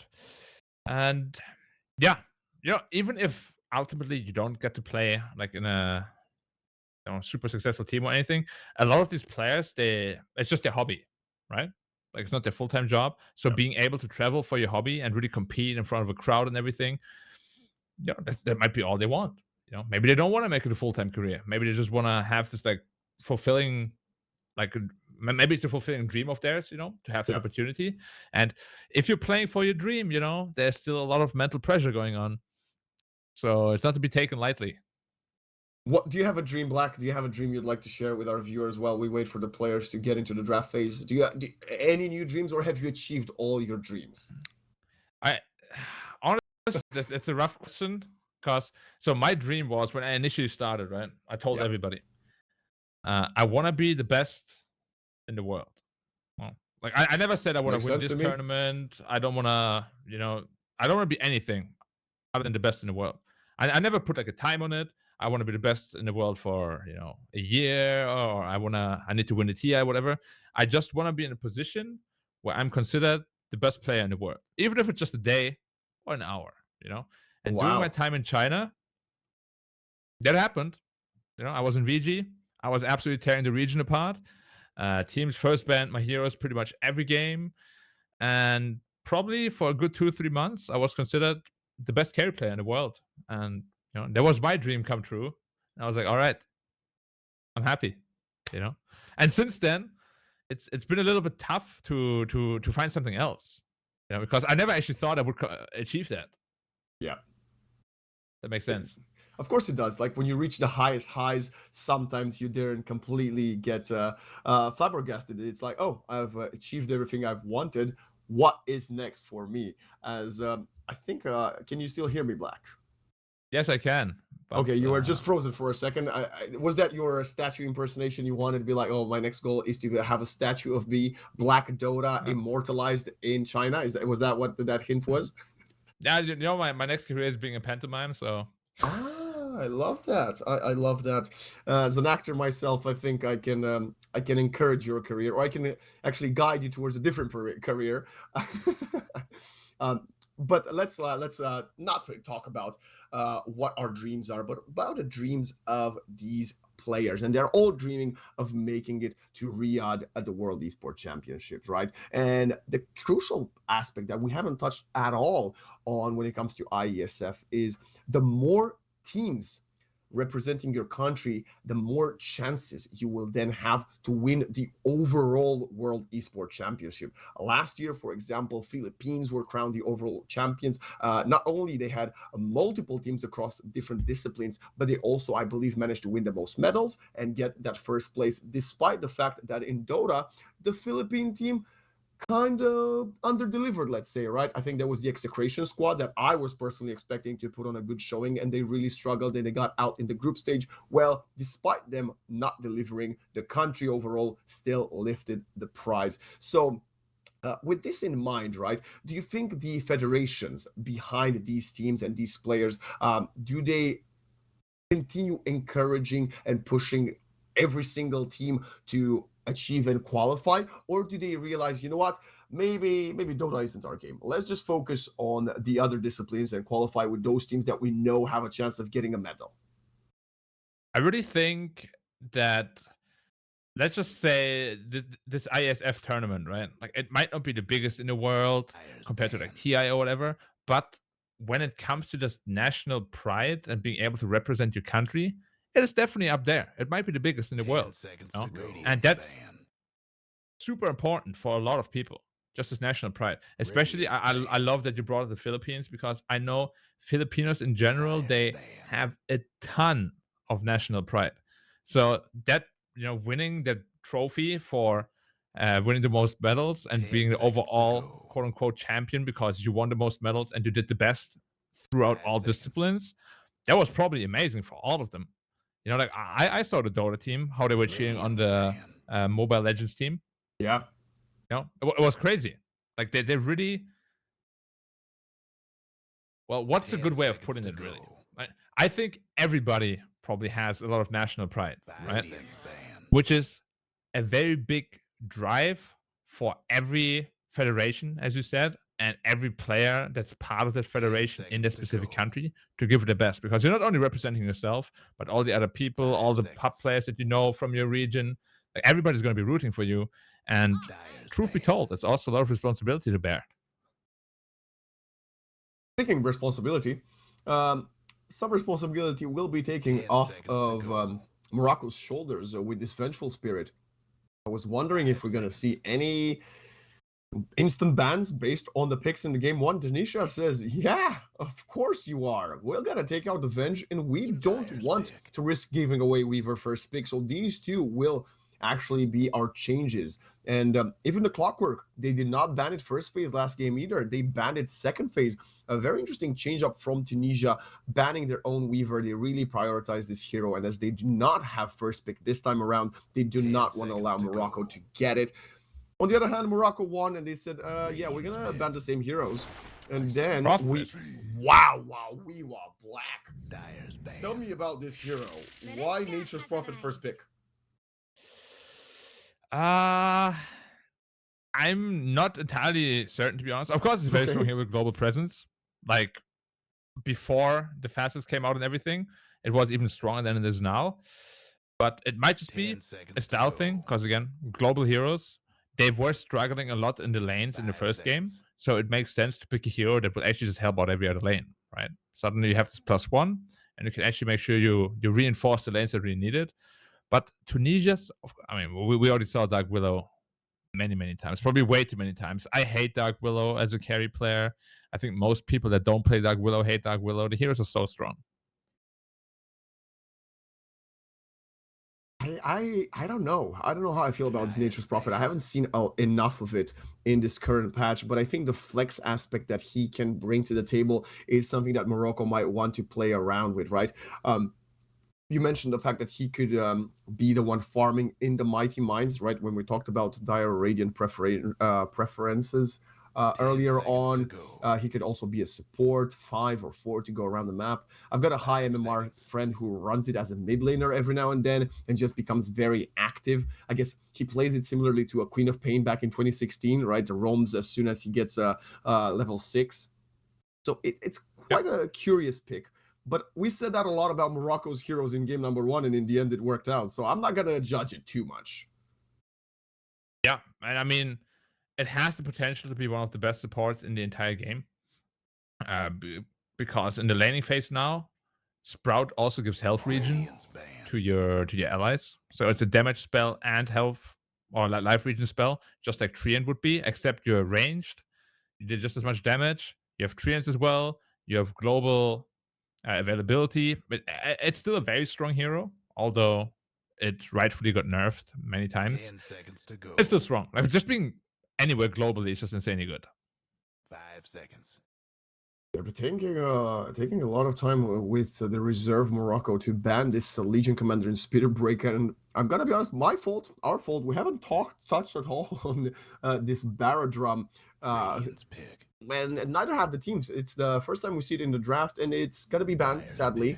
But he's also one of these annoying heroes, especially that would be great at punishing the Nature's Prophet. So I'm not surprised of the ban. But Tunisia is gonna say, speaking of annoying, let's get some poison that we throw at your face with the Venomancer.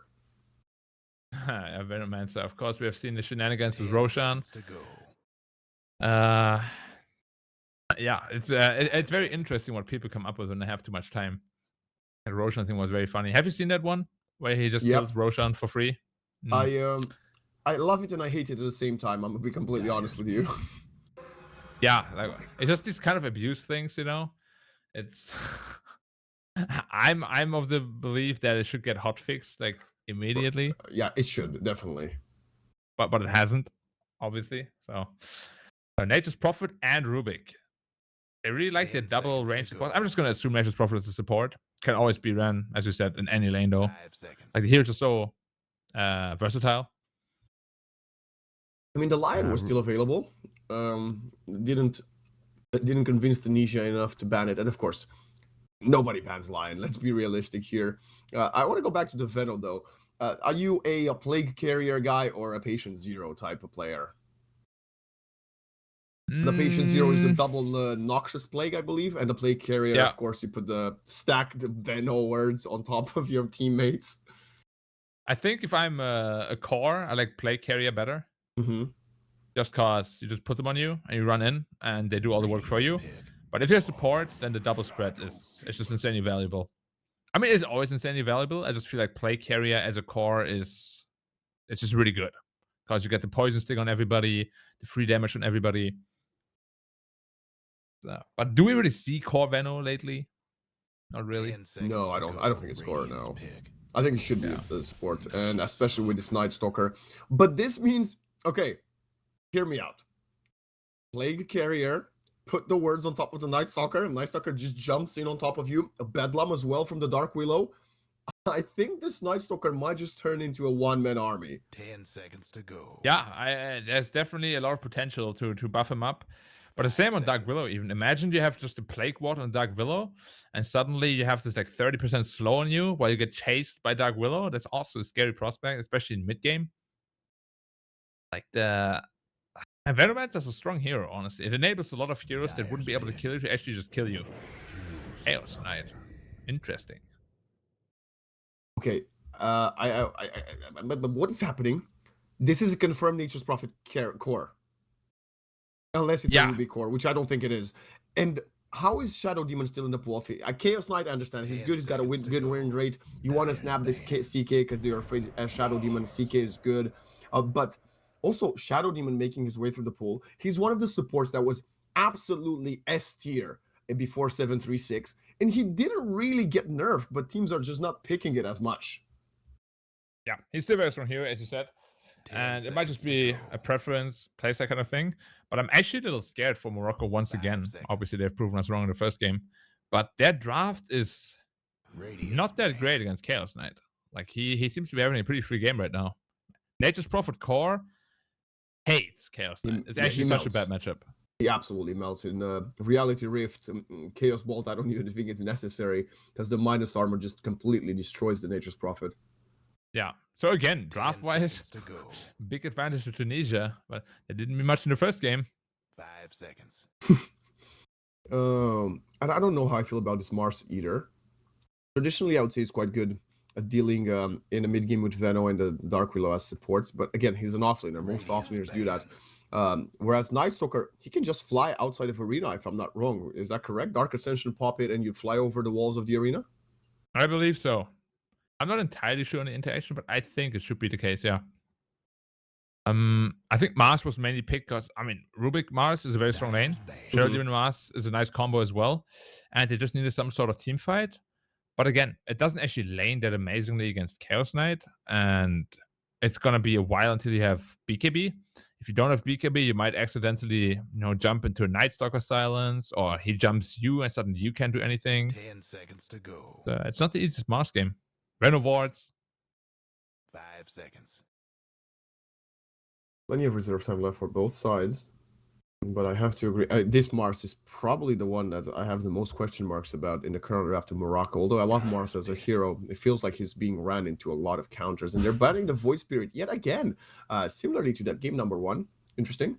We also have a Keeper of the Light, Arc Warden, banned by Tunisia. I like to see that from them. As Arc Warden, if you are not aware, Black, he's the 4th highest raising MMR hero in the last 6 days in 736B. So Tunisia might be aware of that stat that Arc Warden is just becoming better and better. But I think Arc Warden here wouldn't have been ideal anyway. Night Stalker just jumps on top of him anyway, right? You kind of could have played into a Warden. I don't know. Yeah, I mean, man, I don't know. I really just hate Arc Warden. I love playing it, but when you have a hero like Arc Warden that 99% of the Dota players, I think, don't actually know really how it works because it gets changed so much. Like, just look at his patch log. Every time there's like an essay, you know, people don't read that. People don't remember that. So just get him out if you're not comfortable against him, because it is a hero that can definitely take over games. Naga Siren. Huh.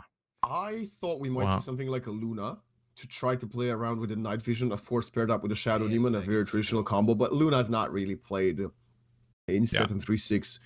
But Naga Storm Spirit now, man. Like, Storm Spirit right now would be absolutely insane for Tunisia. Give me a Storm, or if you don't like Storm, give me a Leshrac. Both these heroes would be absolutely crazy. Lesh is bad. If you have a Storm, like Nature's Prophet can't play the game, and is really good against Naga Siren as well. Do you think the reason Morocco's letting the Storm through back-to-back games, do you think they know Tunisia does not have the Storm player? Because Tunisia, that could be the case. Like, they had the chance to pick it that first game as well, right? In the end, they went with the Monkey King, if I'm not wrong. So it's available for them. It's one of the, if not the prime mid laner currently. I'm not sure. One of the other heroes that has seen a bit of a resurgence this patch, although I don't think it's a good mid laner, has been Necrophos. I don't think it would be a bad choice either versus this Naga Siren, but what are your thoughts on the Necro currently? Necro's really good. I'm a filthy Necro picker, I admit it openly. But Shadow Demon is very strong against him, of course, because you can't use your Shroud. Purge, I don't know. I just feel like it's a pretty obvious Lesh or Storm pick on paper, unless they have like another great answer. It must be the Storm. The Lesh has been banned out. So Lesh is out. Oh yeah, I didn't. You're right. Ember Spirit maybe could work.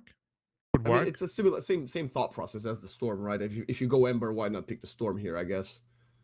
Yeah, Storm just feels superior. So yeah, if Ember, then why not Storm? Is there anything else that speaks to me? Razor? Could work as well. Oh, okay, yeah. Finally. Time to pick some. It's just too good of a Storm game. They just kept us on the edge of our seat for no reason.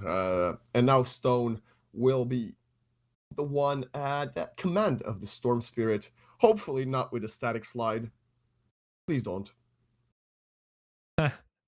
I mean, I like it. I think the static slide is fun, but I also think the overcharge is pretty good, especially when you're running into a Naga Siren, as she has lots of illusions, so it just helps you clear through them faster. But we'll see what Stone wants to go for in the end. Martial Soul on the Soothing Saplings, Nature's Prophet should have one of the hardest games of his life. But I'm going to remind you, Black, he played the Conka into Monkey King and ended up being third in net worth about minute 23. So maybe he can surprise us again. If he has the timing to build the Orchid first and get on top of the Storm Spirit, that might be what is needed from Morocco to upset this strong mid laner. Yeah, and that's something they will have to do for sure. Maybe even get a backup Orchid as well on the Naga Siren that we see quite a bit. You know, Naga typically hated all these big magic damage heroes, Storm, Lash, or whatever, but it's actually not that bad anymore. You can literally just build an Eternal Shroud now, and your illusions are mega tanky. And of course, the lane against Night Stalker is free. Like, Night Stalker can't do anything to you. I love this Naga Siren. Like, I really do. In this current draft, but I don't know how I feel about either the Nature's Prophet or the Mars. Like, they are the two big question marks for me. If somehow the Nature's Prophet can get a tempo going, I believe we might have the chance. Otherwise, I'm gonna call us going to a game 3. What about you, Black? What's your prediction about this map number 2? Yeah, I think I agree with you. The Prophet pick was fine, I think. It's just the way that the draft ended up after the third pick that seems really awkward. Like, they have no answer still to the Chaos Knight. So draft advantage again, Tunisia. But can they capitalize on it this time? Because we spoke about it too, yeah. Storm, like if you mess up a couple of times, you suddenly are behind the net worth and you're not that impressive anymore. Do you think they took so long to pick the Storm Spirit because they were looking they were flabbergasted that it hasn't been banned out and they have it as a free last pick? I mean, honestly, like look at it. What is gonna stun this Storm Spirit? A telekinesis spear combo? Net is you can just completely dodge it with the bolt lightning.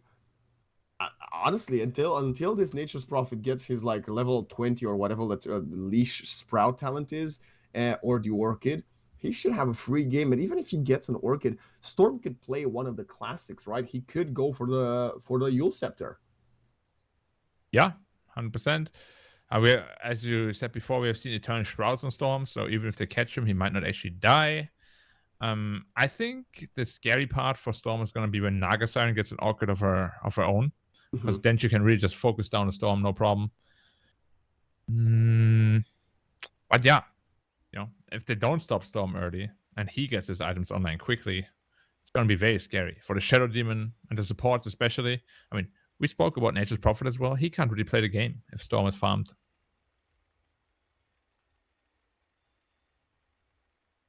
Also, going for the heal sprout on Nature's Prophet as a facet, that's gonna be interesting. I guess the overall game plan is getting on the ultra late game, hoping the Naga Siren outscales everybody on the side of Tunisia.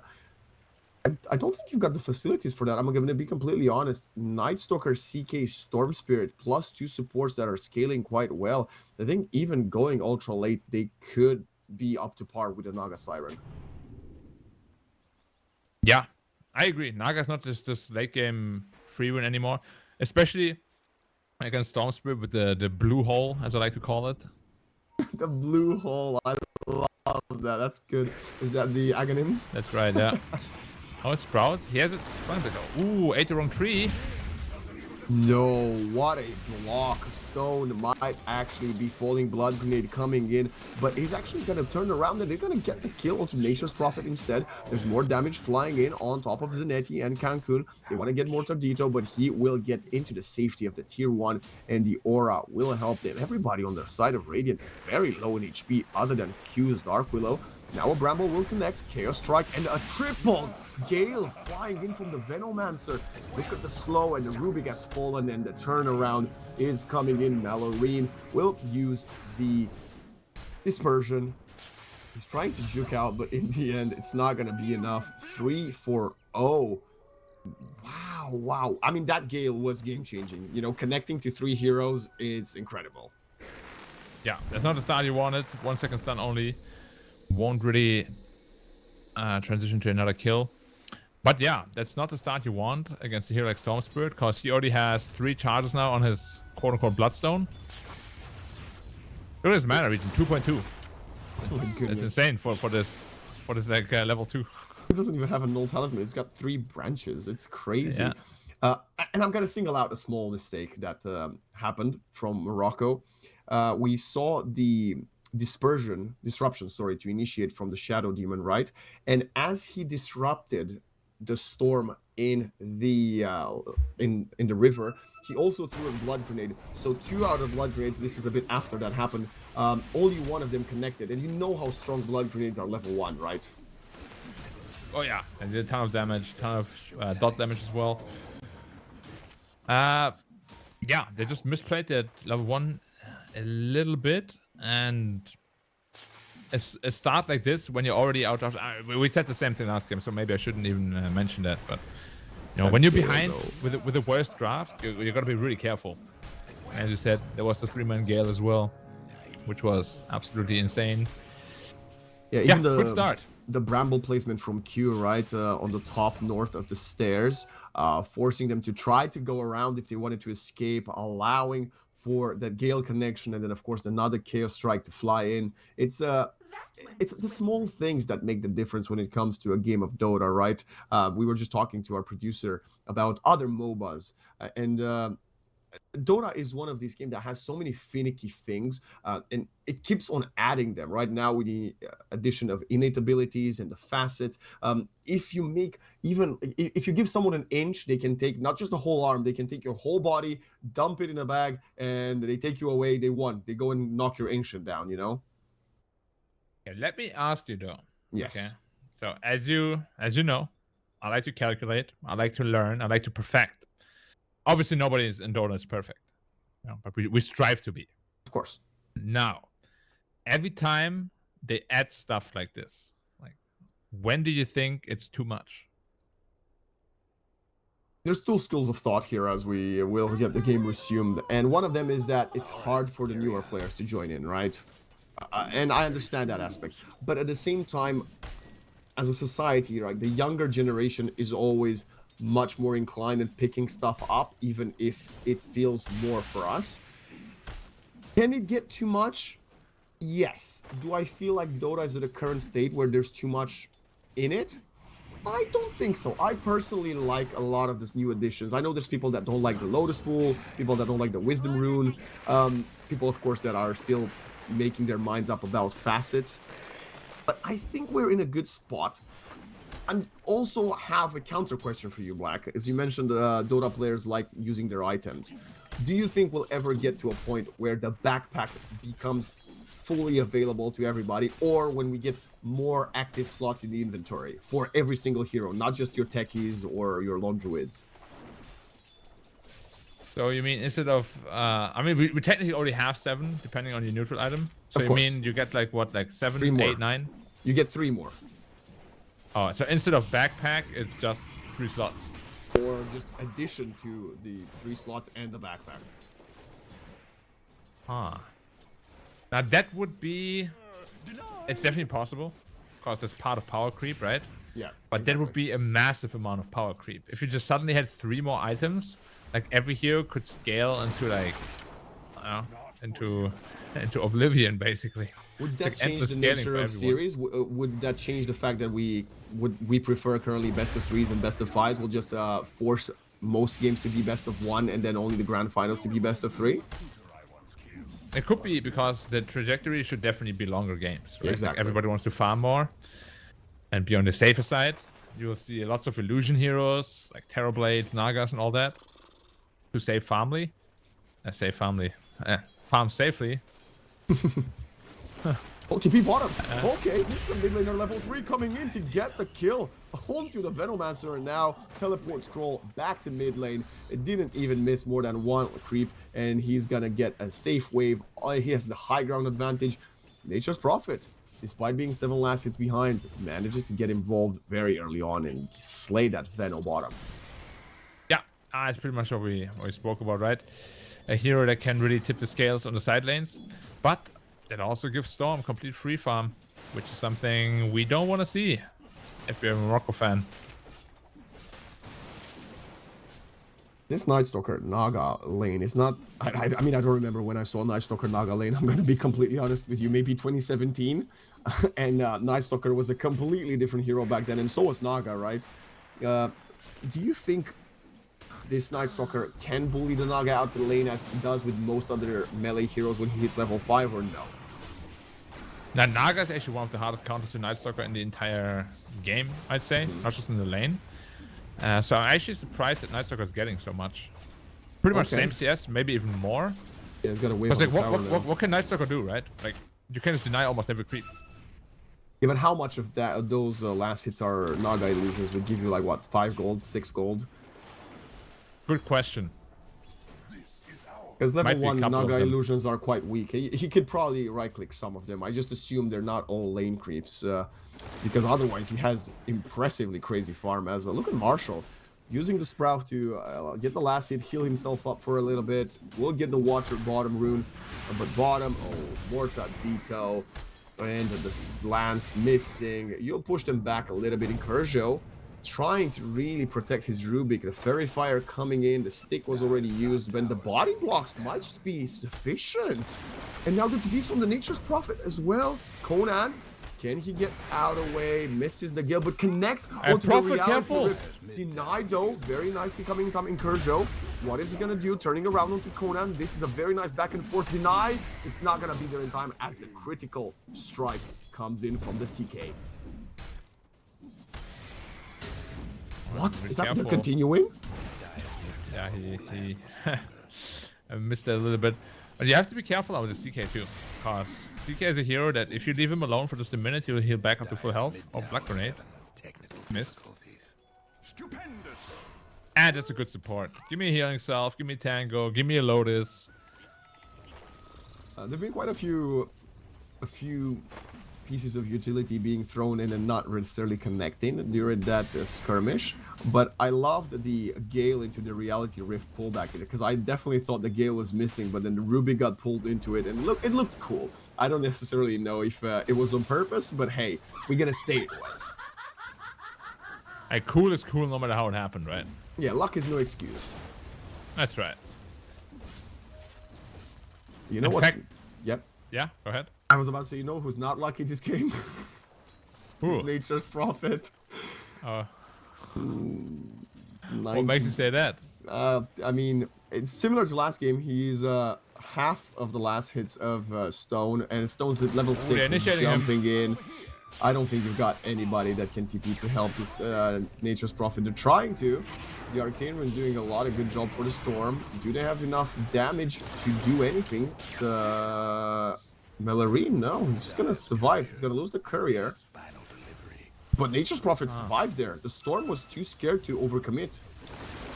Yeah, interesting. I thought he was going for that for sure. I would have. Yeah, so would I. So would I. I mean, there's a reason, Black, why they are playing in these qualifiers and we're only talking about it, right?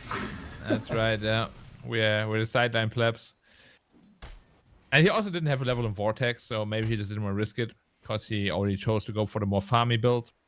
That makes sense. Double bounty will be collected by him. Oh, maybe not the efficiency I was expecting to see there. Oh, Mars. A god no longer. The Nature's Prophet will TP in and... Okay, is it just me? This is the third time I see a Sprout connecting. How much damage does Sprout deal currently? A lot. 10. Wow. Yeah. Well, it's a great nuke that also heals now. Okay. Did you see that? Okay. We gotta work on cutting our trees down. Cancun cut the tree down with the Quelling Blade, but he was stuck inside the rest of the trees and the tower. Dyer's mid tower could use a little help. Cosplaying Arteezy a little bit. He's still stuck. What is happening right now? I understand it's hard when you don't play versus Nature's Prophet consistently, right? And this hero hasn't been in the meta for the last 4 or 5 months. But still, Cancun is getting lower and lower in HP. Moradito trying to use the telekinesis on the range creep. Will connect for the stun, but there's not enough follow-up damage. Also, Incurjo has to go mid to get himself some XP to, well, get closer in the range of level 6 for the arena. And Conan under the tower, but Reality Rift does a lot of damage on the Rubik, and the Chaos Bolt will fly through. Now Q with the TP, they just want to get the kill into the Chaos Knight, but Marshall, I don't think you've got the facilities for that, my friend. Lotus and the stick will do the job for Cancun, getting yet another kill on this Nature's Prophet. Black 3-3 for this NP, but only 31 last hits. Yeah. It's sort of what we alluded to. Like, if you don't have a great game as Nature's Prophet, yeah, you can TP and kill the supports maybe. But if you lose your life every time you do that, it's not really worth it. Conan may be in trouble, but he's also level 6, so if you don't kill him, he's gonna throw the plague out to you. Conan's got a higher level on the support Veno than Incursio's offlane, the Mars. That's tragic. It's not the easiest lane, right? CK Veno, quite strong. I mean, Veno in general is quite strong. Look at Night Stalker. He has a Radiance queued up. Oh my goodness.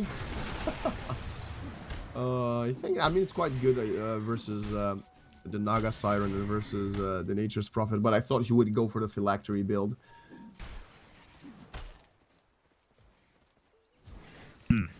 Yeah, interesting choice on Night Stalker for sure. It's a good item if you can get away with it. It's just very, very greedy.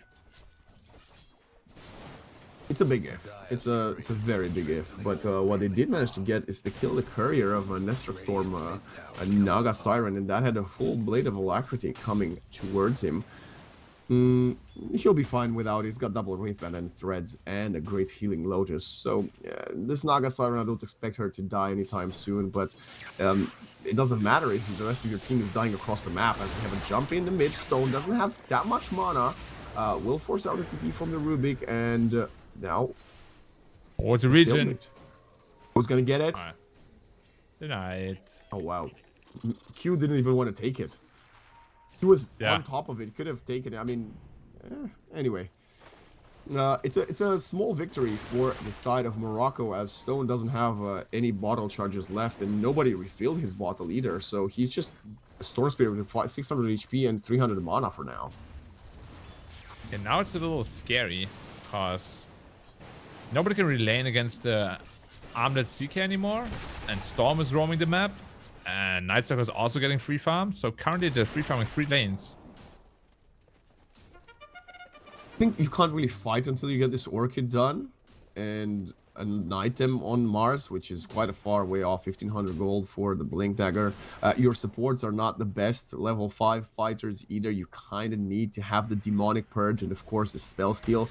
So maybe that's why, but Marshall South, man. Solo pick off by the CK. Caught in the jungle alone, trying to farm some creeps. I mean, there's a reason why we don't see a lot of Nature's Prophet as a core, at least.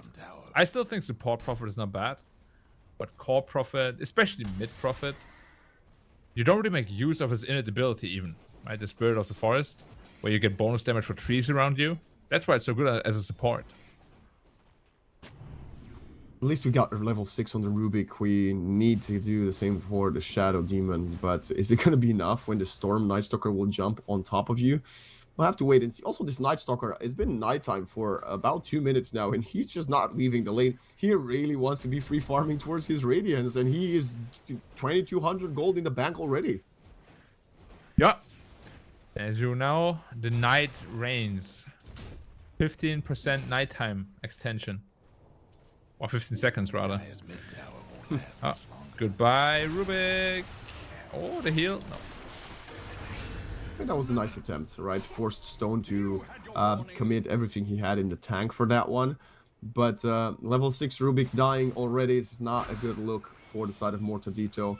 At least the amplified damage rune gets denied yet again, so the Storm won't pick it up. And now, Northern Kershaw in mid. The Spirit, oh my god, the Ball Lightning outside, dodging the arena and the Spear of Mars. And I haven't even touched upon this. I was talking about Dark Ascension flying outside of the arena, but Ball Lightning, similar thought process. Yeah, exactly. That's why we said Storm is such a good pick here. They literally have nothing to catch him. I mean, they have a Naga net, but as you said, you can dodge it easily. A lift into spears at the best thing you got, and even that's not easy to execute at all. So once this Masters blink, we're probably gonna see a smoke. Try to attempt to pick up the Storm, but even that, Storm, you know, it's not the easiest. The Storm did commit to the slide, by the way. He's got the moving remnant. Interesting. Again, not what I would have chose in this particular matchup of heroes, but I understand why he went for it. And so far, it doesn't seem to cause him any trouble, as up top, Nestor Storm feels very strong, but is he strong enough to survive the bedlam of the Nightstalker? And it's nice that actually going to be the terrorized, pushing him back, not allowing him to even consider using the mirror's image, as Cancun was coming in the back line to collect the kill and the tier 1 top tower. Yeah, looks like game 1 was a big wake-up call for Tunisia, because right now the way they play Dota is really good. Way better than in game 1. Much more cohesive. They have plans together. Yeah, now they're just gotta be careful that they don't throw that lead away that they also built in the first game. But look at the Storm. He's already got a ton of mana regen from that passive ability, of course. The Galvanize is such a... I mean, it has been our main topic of conversation this far, right? Now he's got the Witchblade, he's going for the Kaya. I've even seen some Storm Spirits going for the funky Meteor Hammer build. Hopefully not the case today. But Sacred Relic purchased on this Nightstalker. He's 1200 gold from having the full Radiance. That's probably going to happen pre-minute 17. But on the bright side, there is an Orchid on Marshall Cell. Yeah, which you can use for the storm potentially. Oh, nice, bro. There's no crawling blade. Oh, nice. Nice to go ate him out of it. Okay, and now where's the catch? That was nice TPs, but what do we do now, boys? Yeah, actually, Seeker would have been dead if Nightsucker didn't react so quickly. Oh, jumping in. It's gonna be the Naga. Can we? Oh, he TP'd in there. Oh, careful with the Prophet. Oh, you're dead. Nature's Prophet, a bit too overzealous over there. And now Stalker popping up the Dark Naga Ascension. 2. Sleep, or didn't skill it. Doesn't want to skill it, doesn't have an extra point. A couple of misses on the high ground, but it's gonna be the Void in the end, connecting for the last hit. Incursion now gets poisoned by this Venomancer. Mortadito will follow soon, and it looks like we're about to witness 4 players falling on the side of Tunisia. Sorry, Morocco. As Tunisia is, as predicted by us, Black, rushing towards a game 3. Yeah, this draft advantage is probably even stronger than it was in the first game. And as I said, Tunisia definitely took that first game as a wake-up call. They made a lot of unforced errors. Can't see any of them this game. Dyer's mid tower could use a little help. Hopefully, I mean, I don't know what the game plan is. Maybe saving the Naga Siren until she gets at least one more item. But let's take a quick look at what just happened here. And it all started with the second arena miss and a bit of a miscommunication, Black, right? We had the TP coming in from Marshall Sol onto the high ground. He was not aware of the possibility of Cancun being there already and punishing him. He thought his Orchid plus Sprout will get the kill on the Storm. In the end, he's the one getting turned around and baiting the rest of his team afterwards. And in the end, it was just only a matter of time as they crumble at the feet of this Night Stalker. Yeah, it's a very well executed fight again by Tunisia. But, yeah, it was, as you said, it looked like a big miscommunication on the Morocco side. But at this point, when they're so far behind, you know, they need to make things happen. This like Willow kill could be a good starting point, but it's just a support, and they're so far behind that even the support is worth 700 gold already. Speaks volumes. I was covering a South American game yesterday, or a few days ago, and I saw a very intriguing Dark Willow build, which I thought was not good, but in the end it was really convincing. It was a 4-4-0 build, and just saying, if this would have been the case here, this Dark Willow would have escaped with a 2 lower second cooldown, but she obviously went for the classic. She did feel the need to put a point in the Cursed Crown. If it was me, I definitely would have maxed W. I think W is just too valued to not max.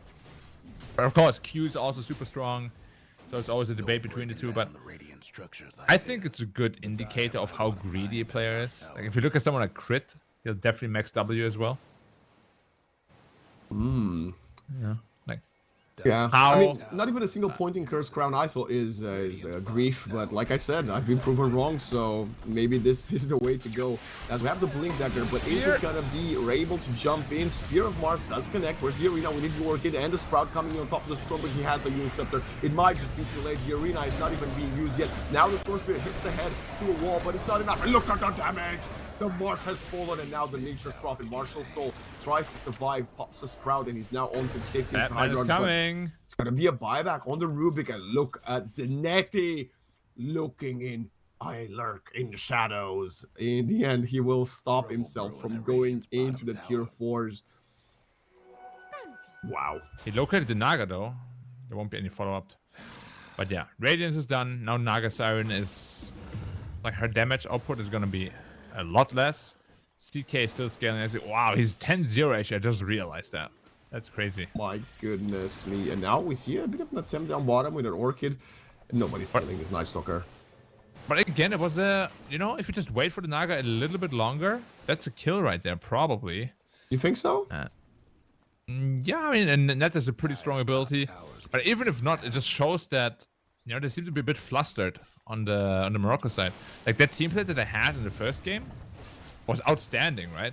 But right now, there's a lot of arrows creeping in here. Do you think it might be, because we talked a lot about nerves, right? Do you think they might be nervous? They won their first game and now they're like getting a bit too excited, thinking, guys, we're one map away from winning our first series in this qualifier. Is that something that could happen to some of the players with less experience? Oh, happens 100%. In fact, a lot of people that have a promising esports career, I would wager even in real life sports as well. Like 99% of the people, they can't withstand the pressure. That's why they can't make it to become, you know, like a real professional that really makes money off it and lives off it. Just cause the mental pressure is insane. You know, like even if you win, that win, as you said, can actually cause a lot of pressure itself. Like, oh, we're so close now. Just one more, let's do it. And suddenly you crumble, and then you lose one game, and you're completely broken. Hopefully it won't happen, but I've seen it happen. Right now, Mortadito sacrificing his carry's courier to get out, and that was the full orchid completed for the Naga Siren, out of the game for the next 2 and a bit minutes. That's gonna be really, really rough as we have a jump in on Incursion. What are you doing in the low ground in the river? This is not the place to fish, my friend. Mars gets taken out as we have a nice steal from the Rubik. The Bramble Maze gets collected, but now the Storm has Shield Rune, has an Arcane Rune, and they're beelining for this top Roshan. Yeah, casual 18 mana region. Why not? Cool. Yeah, this last patch, like it didn't address the things that I thought it would, to be honest. Okay. The small patch, you know, the small balance patch. Other than Eternal Shroud, what else would you have liked to see addressed? Well, just these really strong facets to be tuned down a little bit. Because as I said, the biggest problem with these big balance patches is there's always going to be winners, there's always going to be losers, but the losers shouldn't feel as though they're almost unplayable just because they have a worse facet, if it makes sense. That does make sense, yeah. Yeah, like I really don't like to be held back completely just by the fact that, you know, I got unlucky in the facet draw. I'd really like to point out this Night Stalker. Oh, Chrome tries to turn around. He was faking out with one of the illusions, but look at the Storm Spirit jumping in with the Arcane Rune. He's fully committed, and he really wants to get something here, as now we have a nice Electric Vortex stolen. The Disruption, I don't think that was necessary there. It was done. No. They're jumping in the Melody. He should probably fall here as we have to jump in, and now Incursion tries to help his support, but does one of the easier mistakes to do, jumping in to protect a teammate, but only ending up feeding in the process. Ooh, that doesn't feel good at all. Yeah. Now Tunisia is showing what they're made of. Good draft, good execution. Yeah, if game 3 is gonna go down a similar path when it comes to draft, it's gonna be rough for Morocco, because it's the second game where they have been massively outdrafted, and they definitely gotta figure out a way to make use of the player's strength while not, you know, being so far behind strategically. Hope the Dire weren't partial to that mid tower.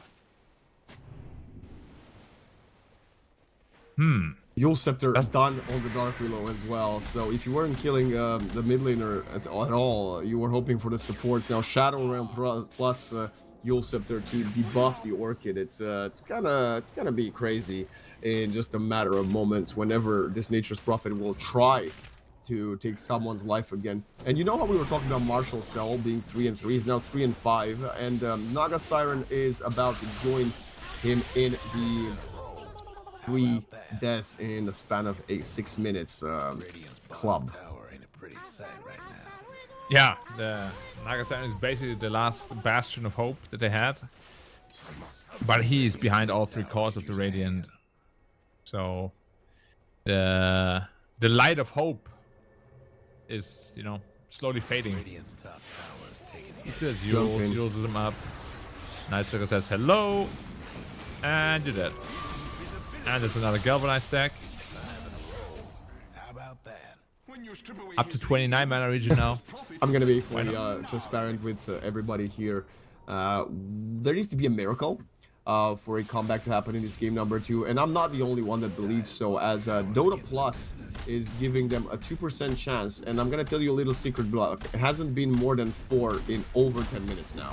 So for the last 10 minutes, DOTA Plus believes this has been the match, as Tunisia is probably unbeatable at this current moment in time. Yeah, I'm inclined to agree.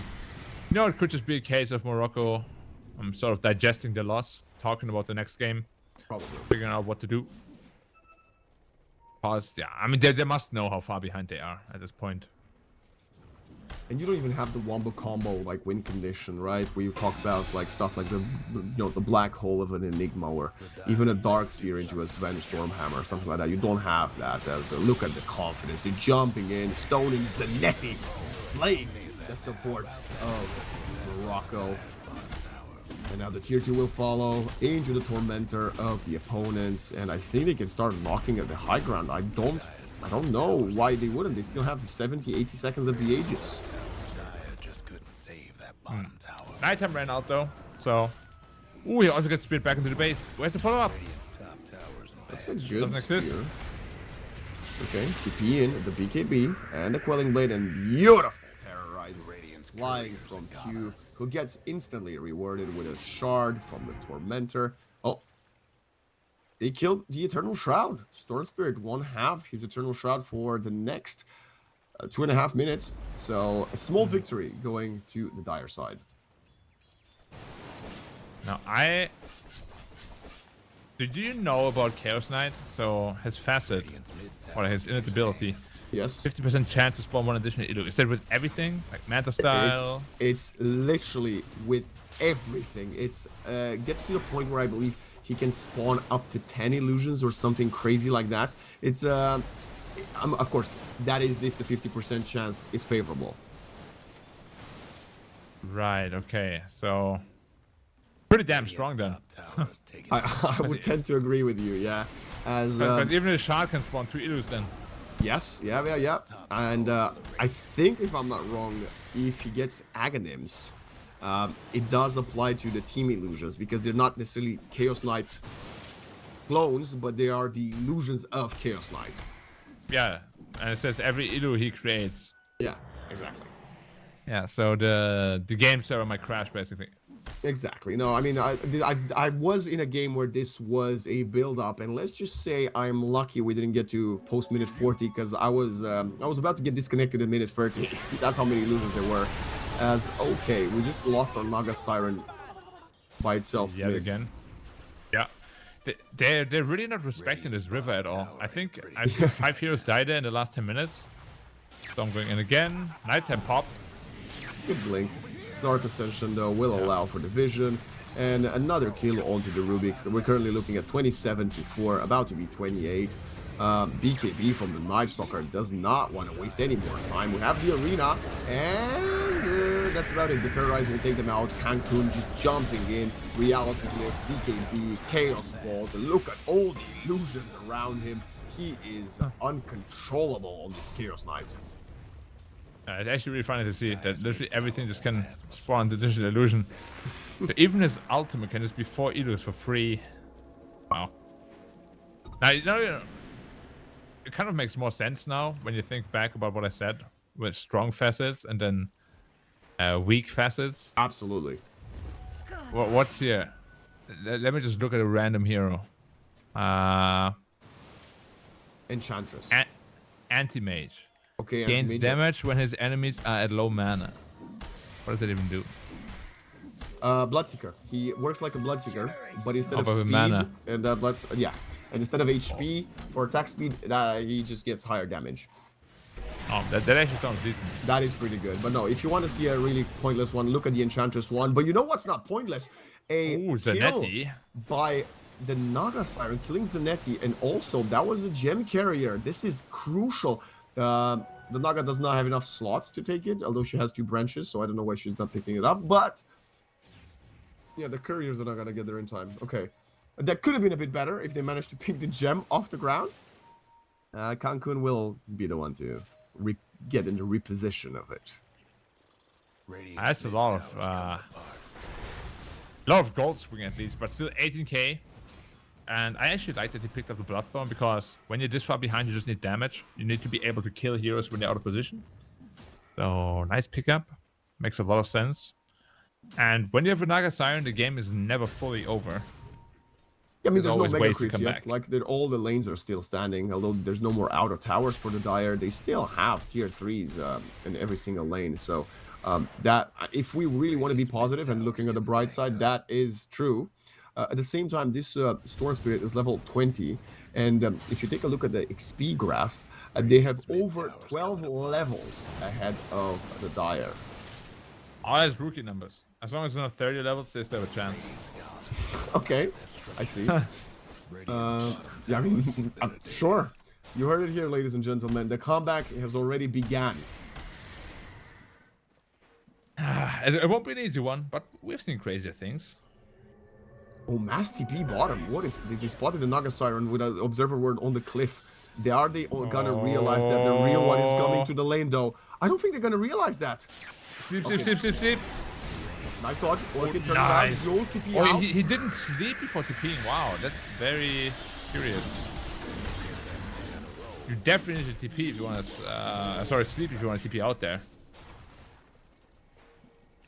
It was an interesting attempt, I have to say. It almost worked out.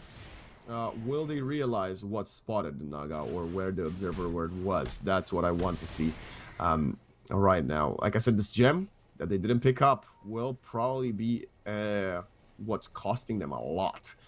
As we have the squad of Tunisia just heading towards bottom lane. The Roshan is also up if they want to change, go for a detour up top. But it doesn't seem to be the case. Cancun has a full heart of Tarask flying for his Chaos Knight. This Storm Spirit is actually building the Mithril Hammer, which is what I've said is a bit of a meme, but it's quite good when it comes to regen. Yeah, that's pretty much everything the item does for Storm. Like, they never really use it, they just have it there for mana regen. Oh, Phantasm stolen by the Rubik. I mean, it doesn't do anything unless you have an Aghanims for your Naga, but it's cool. That's a lot of Rubiks. Dispel, I guess, right? I mean, it's better than nothing.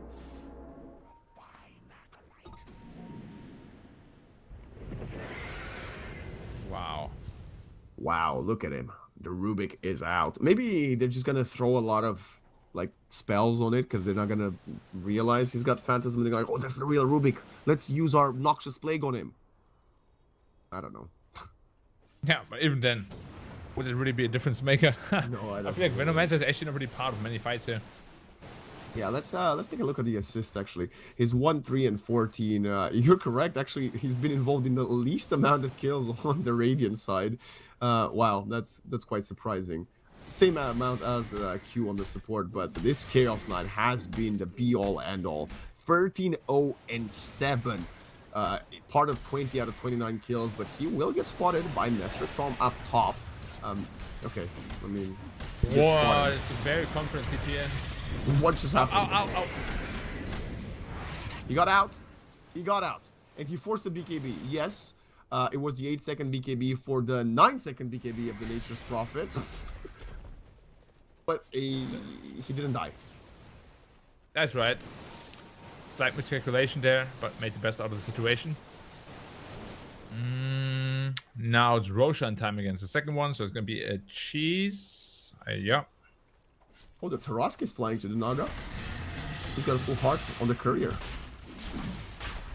Oh, interesting choice. She's still third in net worth, and we see some of the heroes on the side of Tunisia struggling to kill the illusions. This harder Tarask will make it even harder. Let's see, what does Dota Plus think? I think I saw a 4% chance. The No, it's not. Oh, perfect! This might just be the play of the game. Mexico turns around. We have Marshall out with the TP. Can he collect it? Throwing in.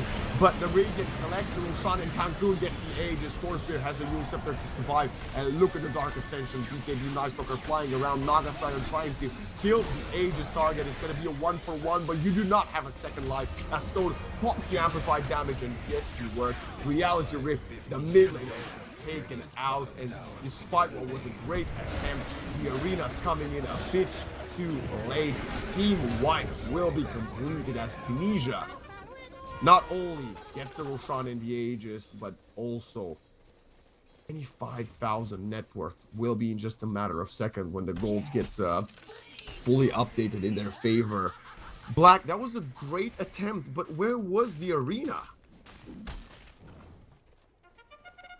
Yeah, we'll probably get a chance to see it again, but it just seems a little bit discombobulated. Oh, like here, we can take a look at it. The sleep was perfect, but as you said, there's just no backup. Nobody was really urgent enough to really get the Aegis. So ultimately, CK killed Roshan and got the Aegis as well. This could have easily gone the other way, because CK was like about half health when Roshan died. If CK doesn't have the Aegis, he dies and the team fight is won. And it was very close to being a comeback there, to be honest.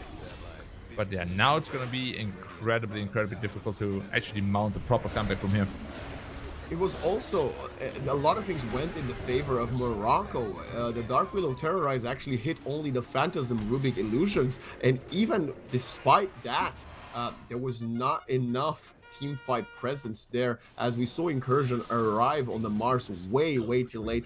And if I would have to talk about a player who's definitely under-delivering compared to the game number one, it would have to be him, right? Incursion on the Legion Commander, we mentioned how big of an incremental part he was in the game one victory, whereas now this Mars is been a non-factor for the past 35 minutes. Yeah, I mean, as you can see, he's 0-7-1, definitely struggling to find his place in the game. But we also spoke about that it's actually a horrendous Mars game as well, True. right? And yeah, nothing we can do. He's gone. Falls yet again. Goodness. I mean, what is there to say? We were just talking about his score, and he gets slayed one more time. As we now have the first set of racks also was collected while we were watching the replay. No more racks up top. They're going for the second. At least the bright side is there is no Aegis for this push, right? So if you manage to chain a couple of good spells or maybe force an overcommit into the tier 4 towers, you might have a chance. Nice initiation. Jump in, Easy like pick up. that. Look at the Zanetti doing so much work on top of the Ancient, killing the Rubik, the Nature's Prophets being silenced, and now they're trying to run away as we have mass buybacks. We have the arena not available for a few more moments. Q tries to get away with the reality. Shadow MTP, but look at the Spear of Mars connecting. What doesn't matter? The Nature's Prophet gets killed in the process. Incursion taken out. It's gonna be the Naga 1 versus 5. Can the Siren prevail? And the answer is no! As the Cancun double kill will force the good game out of the Mars. And Tunisia take us to the deciding game 3. Yeah, that was a very strong showing by Tunisia.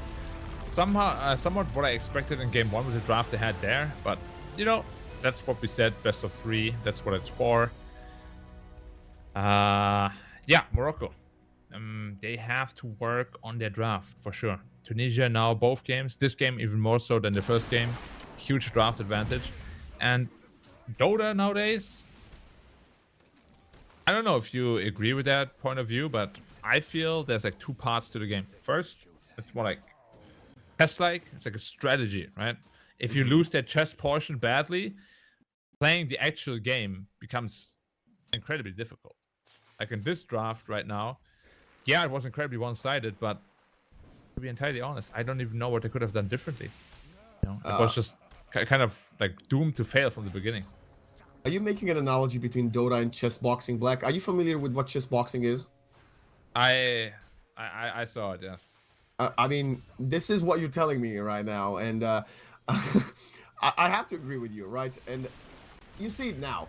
But hasn't it always been the case, with maybe small exceptions of cheese? Draft is such a crucial part of the game of Dota, with so many heroes and so many changes that happen constantly over the years, right? If you are getting outsmarted, then you will consequently get outplayed no matter how well you are or how good you are mechanically. Yeah, that's right. Even the best mechanics can't overcome, you know, a huge strategical disadvantage. Oh, we're seeing this, I guess, what would we call this? Like the step-by-step dismantling of the Moroccan squad. And we gotta say, it all started with that triple first blood in the pre-minute 0 skirmish, right? And Marshall here trying to roll back the years and show us what we used to see from Nature's Prophet just about, what was it, 10 to 12 months ago, when this hero was played consistently as a mid-hero. Hasn't had the same amount of success as they were definitely hoping for him to do.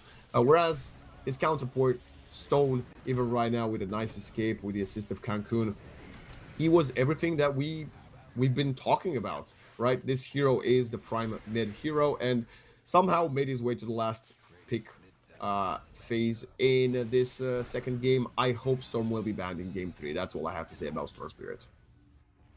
Yeah, I agree. I mean, he showed why the hero is really strong. Though, I still think he looked a little uncomfortable in it. Like, he oftentimes jumped in too deep and like couldn't really get the best gauge on his mana management, which of course is, it takes years of experience playing Storm Spirit, which is why the best Storm Spirit players are so incredibly scary. Because you just have that mana management down to a T, basically. But even so, even if he didn't play it at 100%, he still played it at like a 90%, and that's more than enough to win these games in a free game like this, especially. Yeah, what's there to say about Tunisia? You can't really, criticize too much, because I mean the draft was amazing, the gameplay this time around was really good. Yeah, now it's up to Morocco to really show how they can, deal with such a devastating loss, because this was really, really one-sided. And as we spoke about before, not everybody can come back from these losses mentally. It will have to be a lot of team discussions, maybe with the manager, if you coach, that the I assume teams have for this tournament will need to, mentally pull you out of this slump, because this game number 2 was a complete non-factor. Yes, I think we ended in about minute 37 or 38, but in all honesty, could have probably been called way earlier. And the reason it wasn't was this Naga Siren, right? As always, we know how strong this hero can be, even with only 2 items. And Nestor Pond here just did such a good job. And I love that we're seeing this replay in slow motion, Black. What happened here, and we missed this during the play-by-play part of the match, the Heart of Tarask actually arrived at the hands of Naga from the courier the moment when she wanted to pick up the Aegis. She instantly moved away a bracer to free a slot up, but during those split-second moments is when the Chaos Knight of Cancun managed to pick it up. So if Naga manages to get the Aegis there, she buys herself a few more seconds. The CK doesn't have 2 lives. The Mars finally arrives with the arena, and maybe we see the beginning of a comeback. Yeah, definitely. Like, if Naga gets the Aegis there, because CK was almost dead there, like, Naga will definitely kill the CK. She has a second life, and then Storm Spirit isn't really that scary anymore, because he doesn't really have a defensive answer to Naga Siren at that point. If it was gonna happen, it would have been there. But yeah, again, like, the pieces just didn't come together, unfortunately for them. And Tunisia was just a little bit too much this time around. Game 3 will be the final step in this first series of the tournament. 41-5. I'm just surprised. I knew it was a dominating performance, but I didn't realize it was 41-5. I have to be completely honest with you. Wow, the 0-9 Mars, the 0-11 Rubik. Some of these scorelines look absolutely dreadful. But let's look at the great scorelines. Flawless game from the Storm, 8-0-19, and then a 19-0-9 Chaos Knight, and even the Dark Willow and the Night Stalker falling once, but still 2-1-20 and 10-1-20 respectively. We talked about comfort at the end of the draft in game number 1. Sorry, at the end of game number 1. It was such a confident lineup coming in from Tunisia, and I want to see Morocco maybe go back to something that they feel themselves more of in that game number 3. But for that, we're gonna have to wait and see, as we're gonna send it to a short break, but we will return with the decider of the North African first match qualifier.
We are back to the IESF North African qualifiers for Dota 2. It's the first series of this 4-day long tournament. I'm Waxen, joined by Black.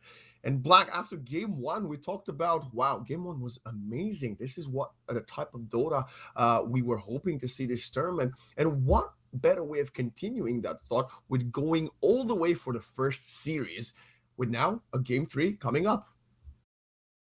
Yeah, unexpectedly so, to be honest. I really thought with the two drafts we've seen, there would have been a 2-0 for Tunisia. But Morocco made they made a case for themselves in game one for sure, with a comeback after a disastrous early game.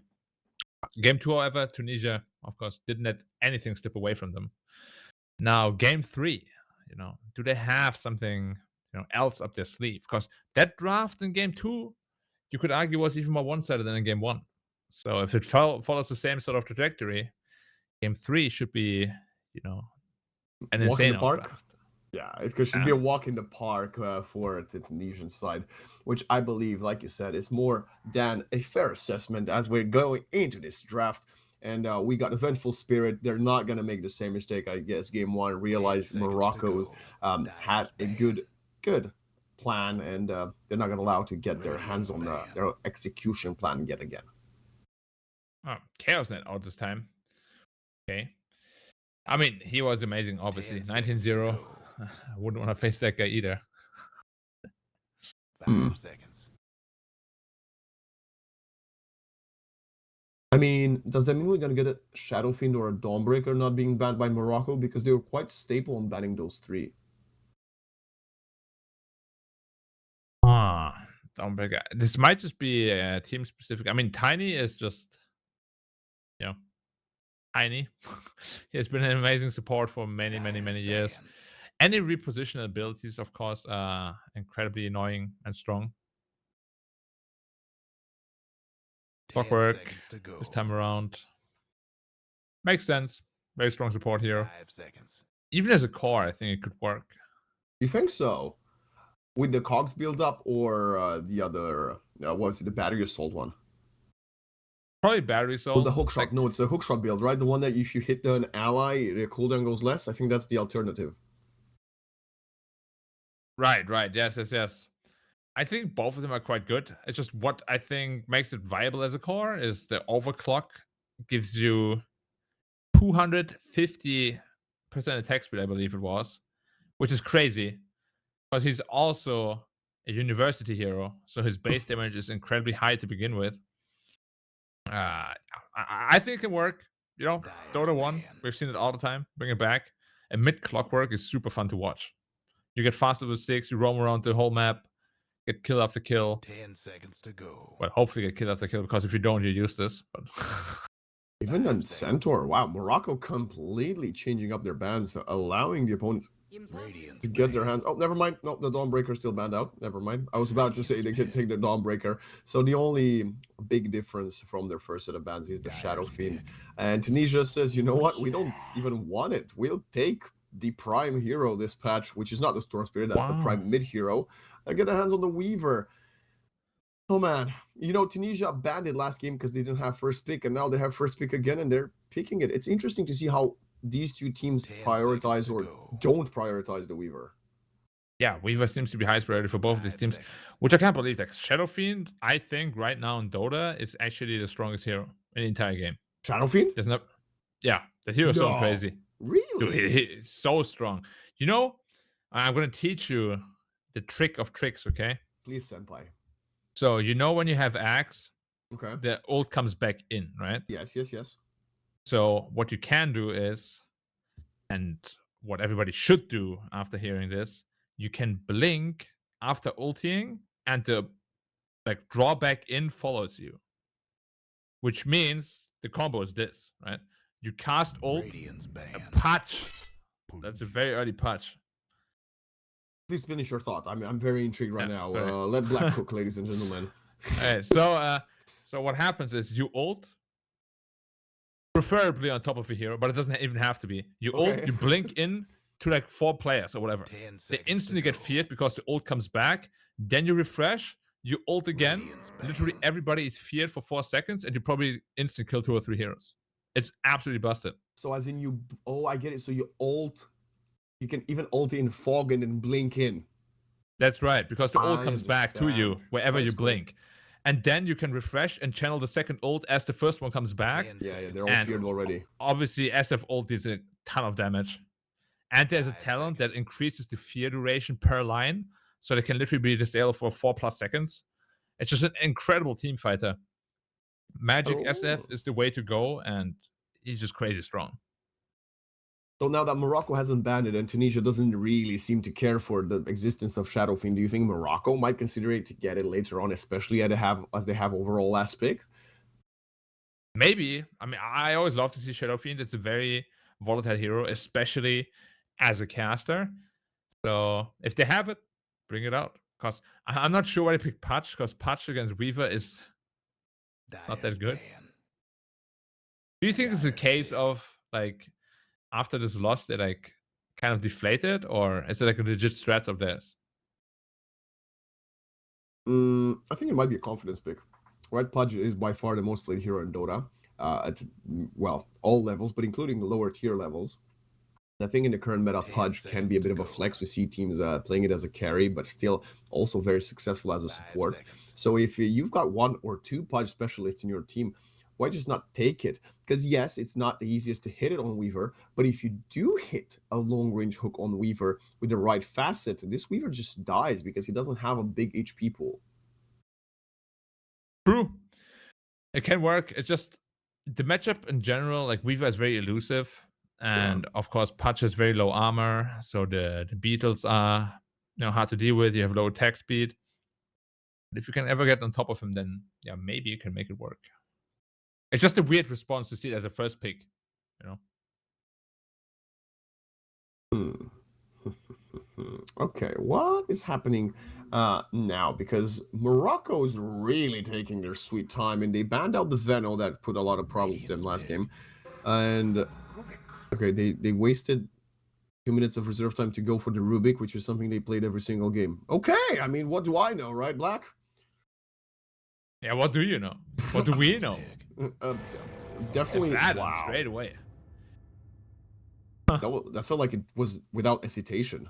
Tunisia just insta locked Abaddon. They were like, whatever they pick, we'll just get Abaddon. And this is telling me that we might be looking at a Weaver carry or core, right? Weaver core 10 plus seconds the to go. Aphotic Shield is just a complete disaster for anybody 5 else. seconds. And I mean, Abaddon is not the happiest to give away his Aphotic Shield later on to the spell steal of the Rubik, but he's very good at dispelling Dismember. He's very good at just tanking a lot for your team and being the front line, especially paired up with this Templar Assassin Black, which is one of the other heroes that, like the Storm Spirit, we are praising how good it is and hasn't seen much play in the first 3 games. Well, Tunisia says we'll end that and we'll take it for ourselves. The facet that you 10 get a seconds refraction to go. damage charge Dyer's when one of your damage reduction charges gets removed, it's just crazy good. Whoa, okay. Earthshaker, Brewmaster, Pudge. So I mean, Shaker Pudge is a decent combo. Fissure into Hook has been around forever. But it's just the whole draft, like 3 melee heroes 10 against seconds Weaver to and go. TA is who's gonna lane against even TA? against Abaddon, that's not nice. 5 seconds. Ah, I mean, okay, let's break it down. Traditionally, Pudge was considered a Templar Assassin counter. Because of the rot, you just burn the reflection charges. A Brewmaster works in a similar way, and I like the Brewmaster here. It kites you when he pops the Primal Split, Tornado up in the air. It's quite good at dealing with the refraction of Templar Assassin. But this Earthshaker, I don't know how I feel about it, especially not versus those matchups. Is this going to be gonna be Morocco? 5-1, right? Is it gonna be 5 Earthshaker? It kind of has to be, unless it's No, a mid Earthshaker. They played 5 Rubik, right? One of the games. Lion. Did they play 5 Rubik just now? I'm gonna be No, honest. it was 4 Rubik. 4 Rubik. Was the lion not? Anyway, the point is this Earthshaker. No matter what, he It's needs weird. farm, and it's really Yeah. out. Like it felt like a misclick type hero here. It's Radiant's wow. Necro. This is massive. Okay, Tunisia is winning this. You called it black. This is the outdraft of all, the mother of all outdrafts. Now, there is a slight chance to counter him still. So Pudge Axe is 10 obviously good seconds to because it go. has health regen reduction on it. Yeah. And Brewmaster can 5 dispel the Ghost Shroud. But Leshrak. I think if somehow Tunisia forgets about Leshrak and they don't ban it, I think Lesh could also have Dyer's quite a banned. few things to say here. He's quite good at dealing with TA. He kind of burns through Necro when he pops the Ghost Shroud as Dyer's well. banned. What do you think of my idea? Lesh here? Lesh is good, for sure. I would Pudge love to see the carry? Storm as well. But wait, they banned Storm. Expecting Weaver to be potentially support. But what Tunisia really lacks is any sort of catch. They have nothing to 10 catch right now. seconds to So I would go. love to actually see a Disruptor. Disruptor also 5 owns Pudge seconds. and Brewmaster. It's a perfect Disruptor game because you have TA as well for vision. You have Beetles for vision. You just need something to keep them in place and get them back to fight you because they will run away from you.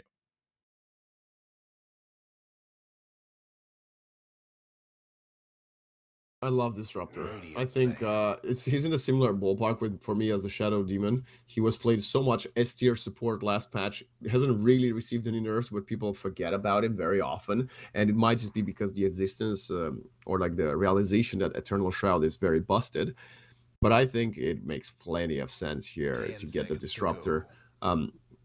Not that much reserve time for either squad. 8 seconds for 5 Tunisia seconds. after this regular time and 3 for Morocco. So they will have to commit to something soon as they need to ban and pick Drow Ranger. Wow, banning the Drow. I don't think Drow would have been that good. I don't even know what the lanes are. Is it a carry Pudge? I It's often Brewmaster, I assume. And I assume carry it's a Pudge. I assume it's a carry Pudge. But Yeah, and that's not what offlane Brew. Tunisia thinks. 10 seconds to go. Yeah. Because if it's a carry Pudge, you literally just put 5 like a Bad and seconds. Weaver there and it's free. 1 second, and now their last 5 of reserve are coming through. Tunisia will be going for the Dyer's pick. Tusk. Tusk. Okay. Similar That's thought a process. bit of Something that can keep catch. him in place and catch him. Though not nearly as long range. Like Disruptor basically guarantees that you get a kill, which is especially nice with Necro, because you get those Reaper stacks easily. But I mean, I can see 10 Tusk as seconds well. to go. Nice save against the Shaker later on. It's quite a fair bit of sustain and 5 like, seconds. escape plus survivability on the side of Tunisia, and they're gonna go.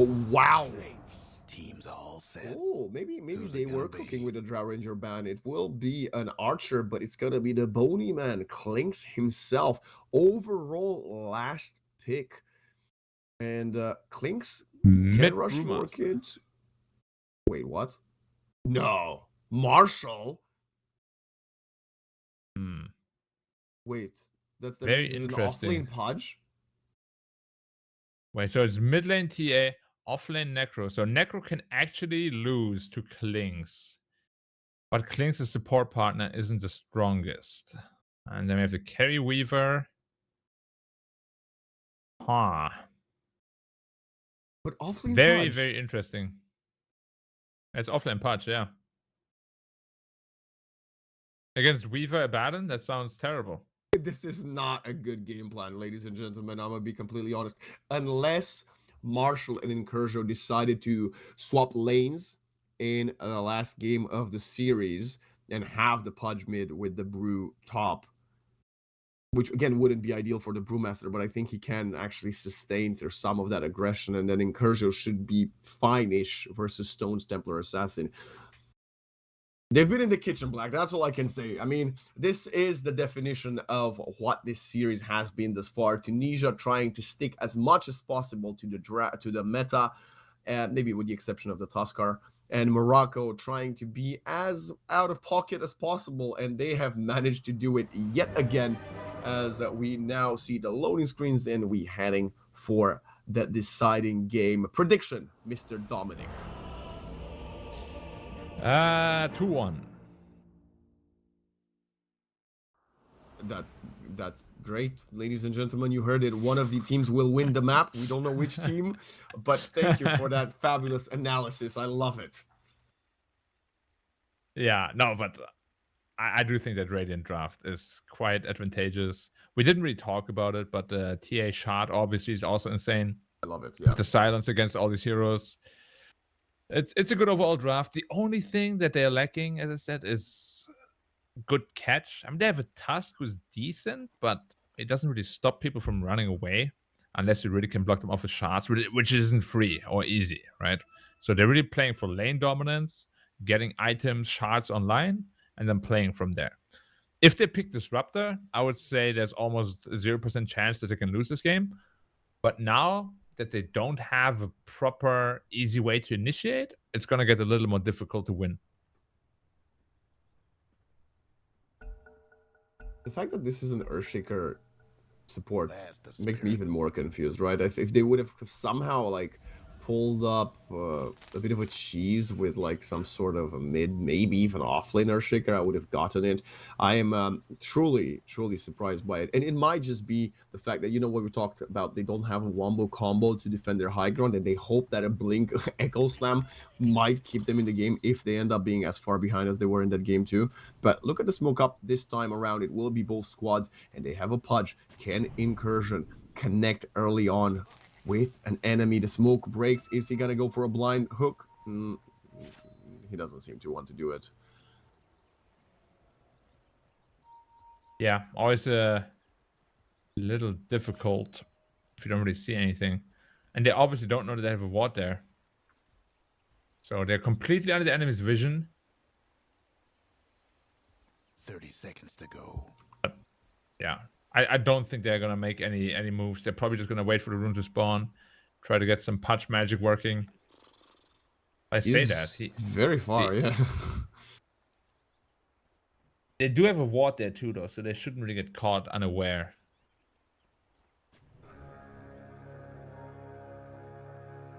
It was a ping. That was a dire ping. I believe it was the Brewmaster Eye pinging. shards. Here we go. Okay, hook shot will connect onto the Necro, and now Mortadito will throw the Fate Bolt, but will be the first to fall. Blood Great to slow down Zanetti, tries to use the Fairy File, but he will be the offering that the Radiant gives the Dire side, and now beautiful separation from the Fissure, but that's gonna only compel Cancun and Q to pursue the kill onto Marshall, who has to run away, tail between his legs, and about to die. Ice Shards connect, one more right click will do the job, and it's gonna be 10 seconds until the mid laner comes back in, and Kershaw realizes he is the one to take some of the XP before that happens. Yeah, best amount of damage control that could have possibly done there. But they have to crush the early game. Like the mid-late game against the Radiant draft is not going to be easy. I don't think. Black, this is what I said I wanted to see. They swap lanes. Kershaw will be the mid player now. Oh, it's actually mid-patch. It's not even easy though against TA. Like, your melt attack quite literally melts. You know? I mean, swapping lanes in your first official series of a qualifier only after 2 games and a single loss is maybe not the best display of confidence we could have seen from the Moroccan side. I mean, you know, at least it shows confidence, which is it can be a good thing. Versatility only is if it's good. applied properly. Yeah, I get that. There's plenty of teams that can swap lanes and have done so successfully. But yeah, you really got to be comfortable and confident when you do it. Well, there's also plenty of teams that can swap lanes and have done so unsuccessfully. Enigma. Anyway. Yeah, they've done that too while I was still in China. They played against us. Suddenly, it was GH on the carry. Wow. Oh, Zanetti, Necro. look at the perfect block right here, but they're turning around. The heal is not going to come in. The death ball stealing cooldown for a few seconds. And the body block is very nice from Melorine, forcing Q to go up east, and he should fall. Eventually there, beautiful snowball, and he creates the separation that's needed. I don't think Melorine can catch up to him. This Tusk has windlace boots of speed, so he will be fine. Yeah, but Necro is struggling. Like, this is what I kind of alluded to. I don't like offlane Necro at all. I think Necro is pretty much, you know, locked in the mid lane nowadays, just because he's so easily bullied on the side lane. Like, if you die once or twice, it can really easily snowball. Yeah, but with all that pressure, he's still up to par in last hits with the Clinks. So the Clinks is applying the pressure, but he's not really fructifying his small wins with more wins by getting last hits, right? Yeah.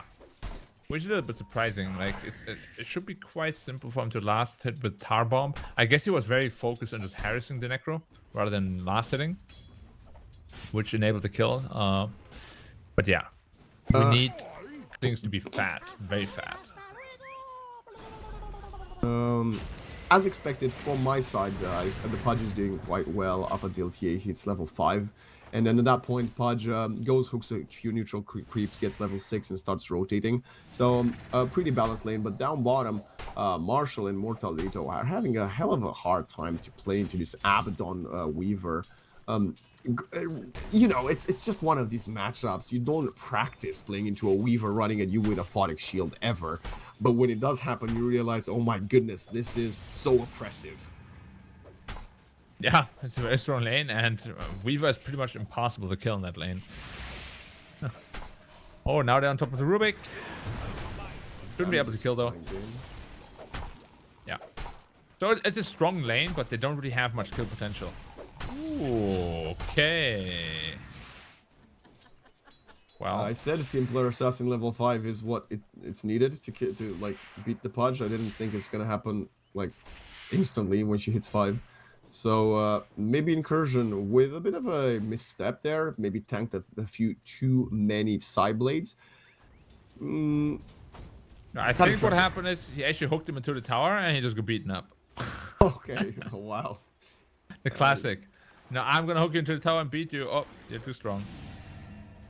I just look at the chunk damage though. Every time you get hit, 150 HP gone. He's gonna be trapped soon.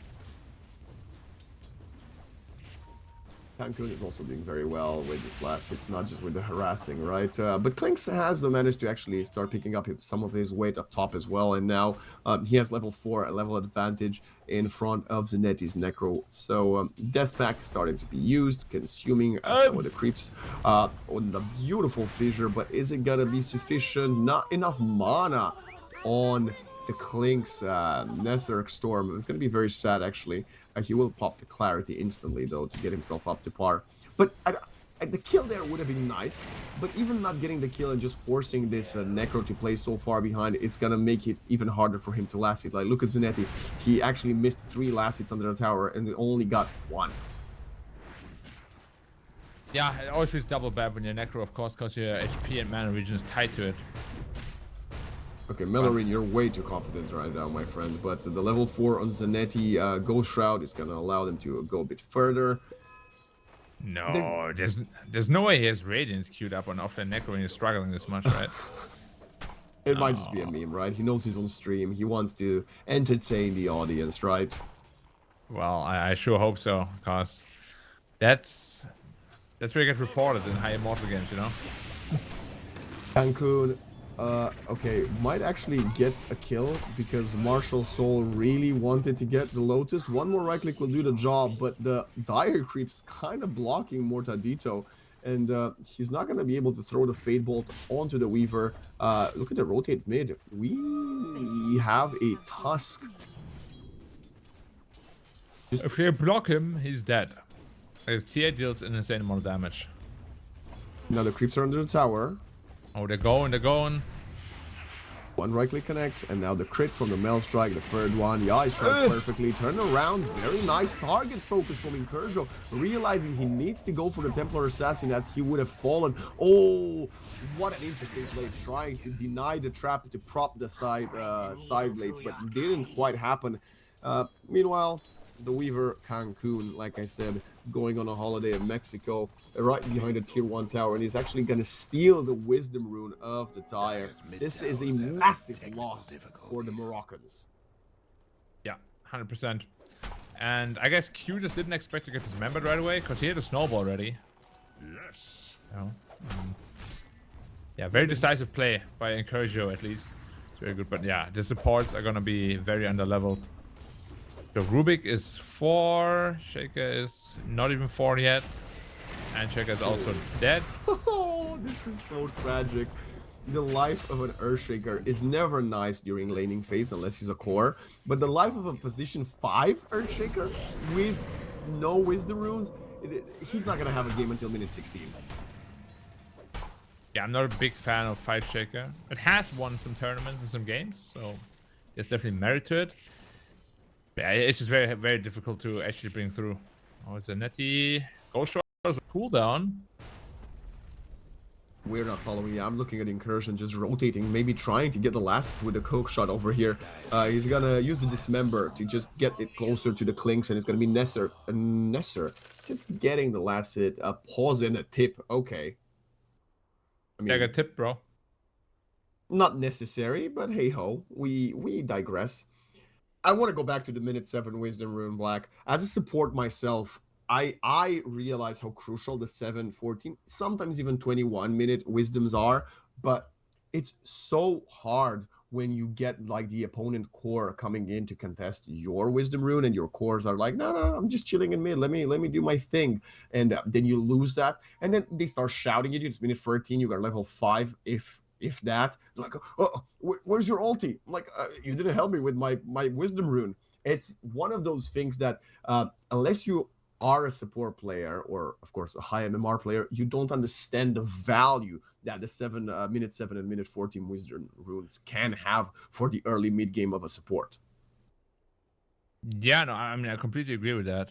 So I think the threshold from 5 to 6 was 680 experience, and the wisdom rune gives 560. So that's basically, of course, it's divided by 2 heroes, but it's basically a whole level from 5 to 6, which is massive. And if you get both and the enemy gets 0, obviously that's just the disparity it's a disaster. that's created. It's like so overwhelming. Yeah, because you get 560 and they lose 560. It's just an experience difference of 1.1k. It's massive. So there's 2 ultimates versus no ultimates. You heard it here, ladies and gents. Next time, me and Black will be playing into a show match together as casters for a tournament. If he doesn't rotate to help me secure the minute 7 wisdom, he's a liar. What about rotate? I will, I'll kill them all before they even have a chance to get there. I like that. I'm a killer. Killer instinct, That is good. I like how we've progressed in this series from you telling us about how you misappropriate someone else's and how you kill them. What is your next confession gonna be, my friend? Oh, you don't want to know. I know what it will be. It will be some phenomenal casting from you, or some great Dota being played, as we see Incursion just posturing up top, not even gonna attempt throwing the hook in Q's direction, as he probably just wants to use it to farm some neutral creeps. Down bottom, look at the damage coming in from this Shikuchi. Shikuchi as an innate ability just feels like it's what makes this Weaver busted, honestly. Yeah, I mean, it's it's just so annoying to play against Weaver. He's so fast all the time. Oh man, this Necros game is... The Necros game is kinda done. See, that is exactly what I was alluding to. I hate offlane Necros so much. It's just 1 or 2 missteps and your entire game is gone forever. If you're mid lane, like imagine if it was mid this game against the Pudge, it's free. Absolutely free. And very interesting, despite like a 20-something last hit, 20-21 last hit disparity between the Templar Assassin and the Pudge, because of that kill on the Necro and the earlier rotation, the net worth is only 80 difference. Templar Assassin only 80 net worth ahead of the Pudge, and that's great news for Incursion. That means he's having the start that he should at this moment in time if he wants to have an impact. As look at him, they're gonna spot Stone, but Q is nearby. Can they get enough damage on top of it? Can we get a hook shot in time? Oh my goodness.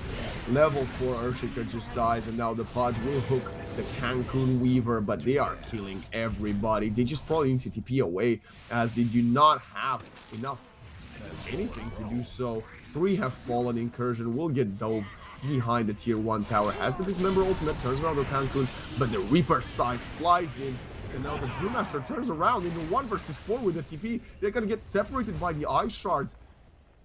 Hurling Boulder connects to the Tusk. I don't think you kill him. Yeah, there will be another boulder coming soon, but yeah, there's just too much shield coming out. We have no Reaper. Ghost Shroud is out.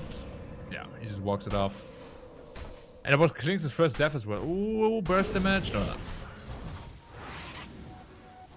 It was the Aphotic Shield that actually tanked a little bit there, but I think the Necro would have still been safe as Stone doesn't even care. All that time after the first initial fight, he went back to claim the triangle ball. Look at it, they're coming back for it. They're smoked up. Belrine just up close and personal with a level 4 Earthshaker. Will sacrifice himself, but they managed to get Q in exchange. That's going to be a stack of Flesh Heap. And now the Rot will come in, the Dust as well. Stone should fall, sustain or not from the Abaddon. Can he get the clean skill? No. Level 6 is available, but the borrow time ran out in the previous skirmish, and it's gonna be a nice turnaround from Morocco, who's now also committing to taking some of these stacks. Yeah, always feels perfect when the TA is halfway through the stack, then you kill her, then you take the stack as well. Ooh, Klinks, you are not very healthy.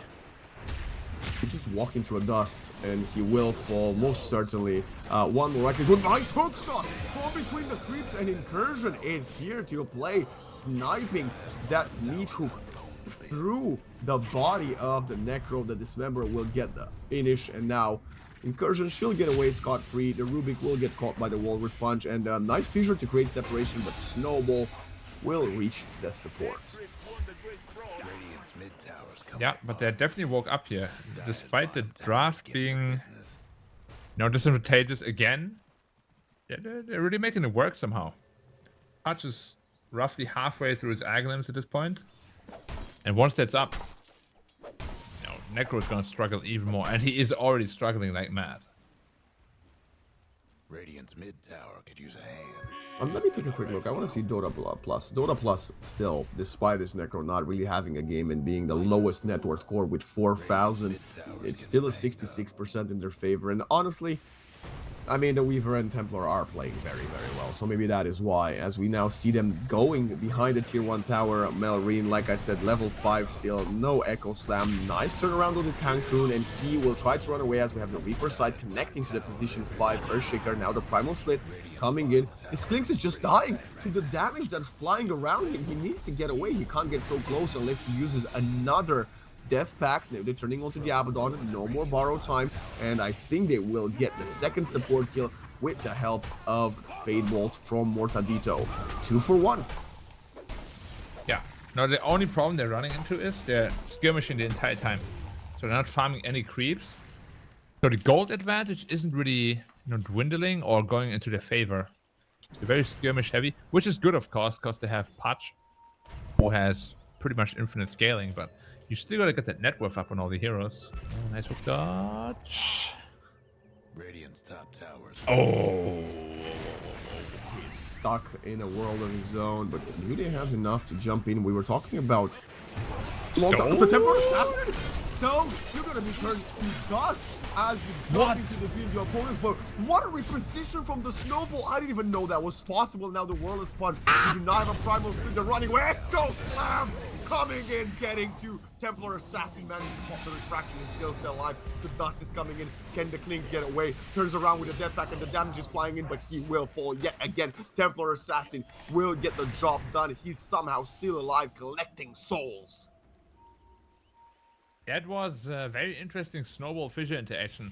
So the Fissure was just between the trees, and the Snowball was on top of the Fissure. So it placed the TA behind the Fissure because there was no space in front of it. That was not an interaction I've seen, but it makes sense. An object can't exist on another object in Dota. Let's take a quick look at how that entirely unfolded.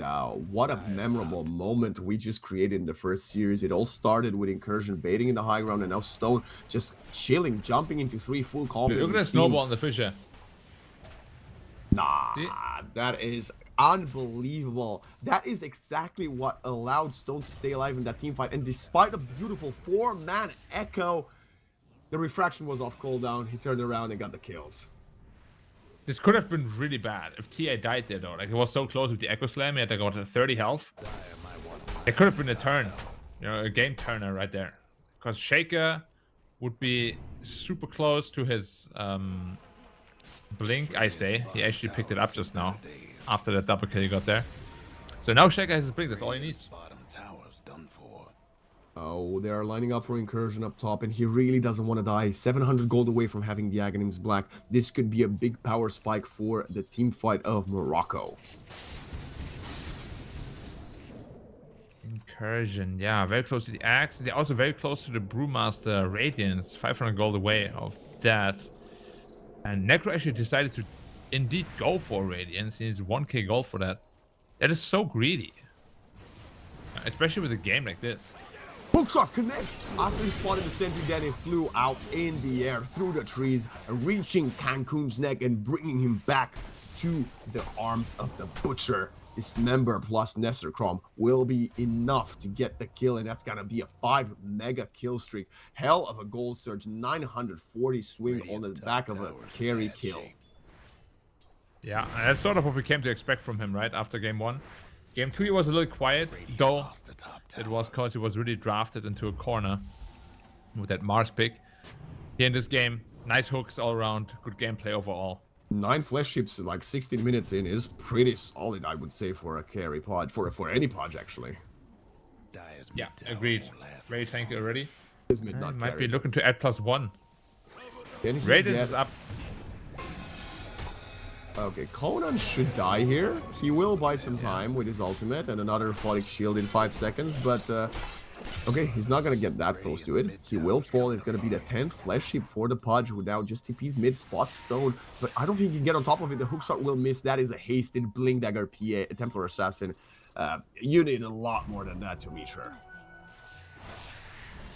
Yeah, but honestly, TA is not gonna have the easiest time. Almost has a Desolator, but you're playing against the Radiance now and an Axe with Pudge.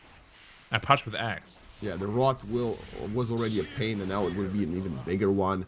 Like you mentioned, paired with the Radiance. And I also gotta say, Brewmaster has a huge power spike when he hits level 12. Currently 10, almost 11. Level 12 Primal Split is so much more valuable only because of the HP that the Brewlings get.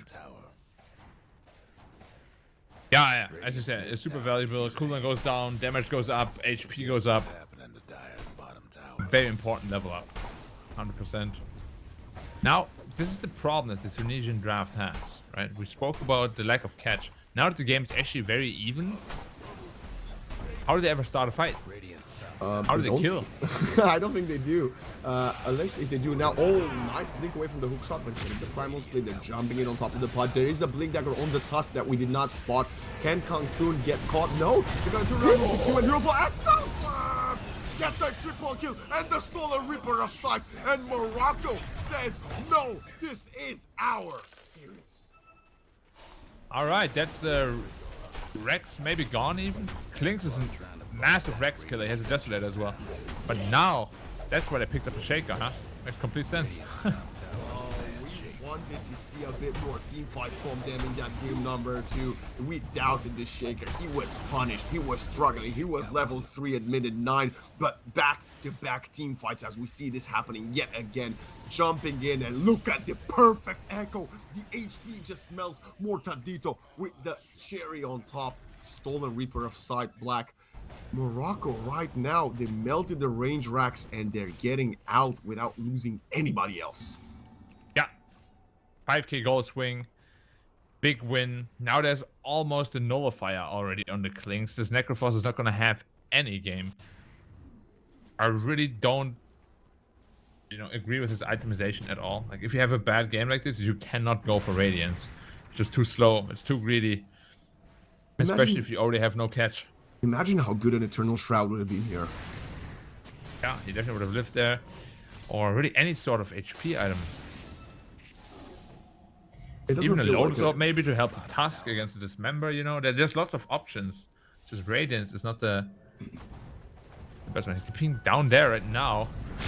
Oh, they're jumping in with the Blink Dagger, but now the Tusk is just going to completely die as they have enough stun. And catch with the Pudge. Hookshot Zanetti seems to be dropping in, but Cancun is going in the back line. He's trying to get the kill onto this Clinks. Can the Clinks get away? And it doesn't seem to be the case, as he's the first core to fall in this upcoming skirmish. Mortadito will gonna be the first one. Oh my goodness, the damage is there. The hookshot comes in just at the end of the Reaper side, and they will manage to get one, but another Reaper side from Zanetti to allow him get the double kill. And we do not have a primal split for Marshall. Melorine, hello? Huh. Suddenly a triple kill for the Necro. And he's going for travels. Oh my god, he's so greedy. But yeah, this is exactly what haunted them in game 1 already. Like, they were just overextending after a good team fight. All they needed to do is wait for cooldowns. You know, Brewmaster's grip was 10 seconds off cooldown, but they're too hasty. Just a little bit too hasty. Now it's a huge opportunity to take the whole game back again. I gotta say, I don't really know what the plan for Melorine was there. I think he's had Echo Slam in just 2 seconds, and he thought that the Enchant Totem might grant him enough time, like stunning both the TA and Zanetti. There were a lot of creeps, and Baby popped the Echo there. After you hit the Echoes he's hit thus far, I understand why he felt overconfident there, but giving away his life for free didn't look that nice. Yeah. But you know, sometimes you just have these feelings. You're feeling yourself, oh, can you get through it? Nah, there's no way. Fissure? Fissure? Fissure? Fissure? No, it doesn't matter. Enchant Totem will be enough.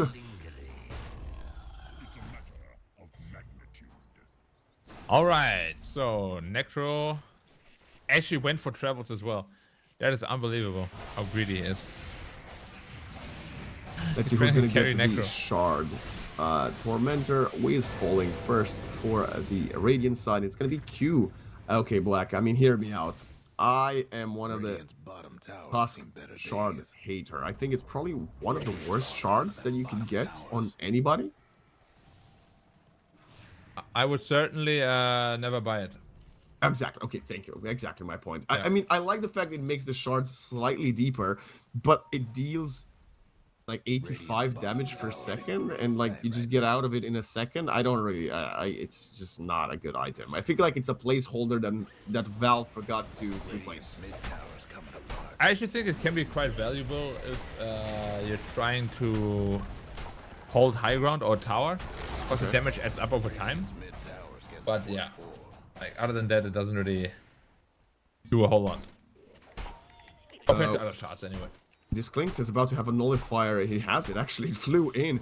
Dezo, 12 charges, nullifier, Dragonlance, Falcon Blade, and he's now building Shard BKB. This Clinks is very, very big and still not a top net worth. Templar Assassin actually is the one leading that, but she's got a Blink Dagger instead of the nullifier, and the Dezo with only 4 charges. So if I would be on the server right now, I would take the Clinks despite the Templar Assassin having the silence of the traps. Yeah.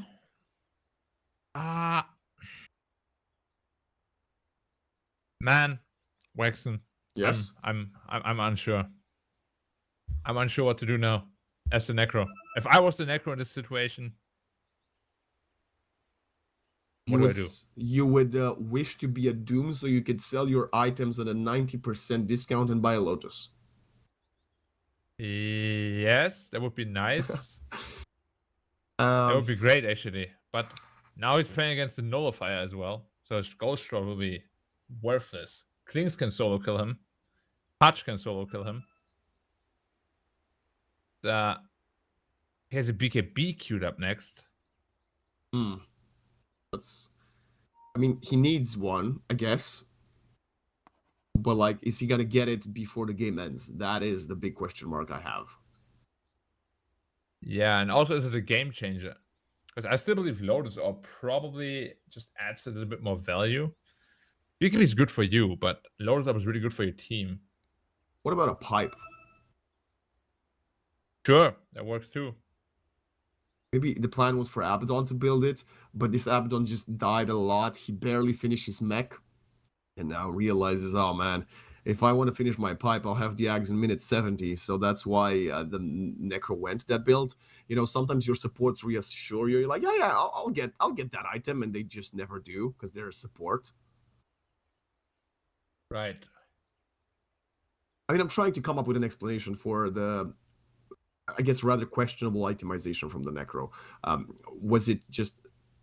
It wasn't overconfidence because he did not have a good lane. I don't know. I don't get it either. It's quite weird. Sometimes when you just roll over your opponent's safe lane, you're like, you know what? Let me rush this relic. And that's fine.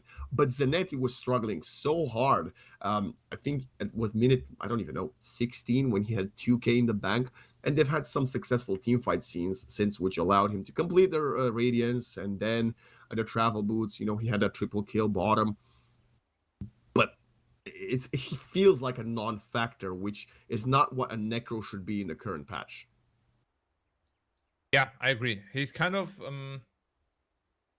itemizing like as if he was a carry, which can work if you're really snowballing, but he's not. You know, like it might look really good again if they win another fight or two, because it allows you to really pressure the map a lot more. But how it's looking currently, it's the complete wrong mindset and item set to have. Yeah, and if you're a carry, that assumes you just assume then there you have something like a Centaur on the offlane, which is one of these that can build the the Eternal Shrouds and be the bulky frontliner, right? In this current draft, you have a Weaver safe lane, and your Weaver and the Templar Assassin, they're too hard to right click carries. They don't necessarily need someone else to join them up in that department. Yes, you deal magic damage, but you can deal magic damage without the Radiance. You're a Necrolite with Necrophos. You know what I'm saying? It's a bit of an odd item progression for him, but for the viewers at home that are a bit confused, they're looking at the scoreboard and they see, but he's 8, 7, and 8. He's got the most kills in his team. It's the nature of a Necrolite, right? You use the Reaper sight, you just collect the kill even if you didn't do the work. You get assists only by being around the skirmishes. That doesn't necessarily mean he's had the most impact. I would argue he probably had the least impact out of all the cores thus far. Yeah, I think I'm inclined to agree. He was pretty much just there cleaning up towards the end.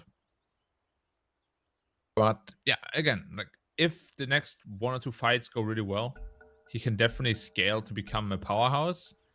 But that's a big if. How far are we from a BKB on Clinks? Okay, he's about 3,000 something all the way, almost 4. But the Podge is not that far from an Eternal Shroud. This Earthshaker will have a Yule Scepter, so they will be more survivable to the magic damage as the game progresses. But look at the smoke break, and they have the dust. Clinks, you've overstepped, my friend. Nesser, you will be the first to fall. He's trying his best to sustain through all of that burst damage, but in the end will get collected by Stone. And then the Rubik TP's away. Good escape. Can we all be going back to safely? The Tusk is a bit late on the roll in with the Snowball, and they're really trying to get this Pudge. They found him. He was kind of dying to the Axe, by the way, of the Pudge. And Cancun is not doing much better. Hook connects, has to force the time-lapse early on.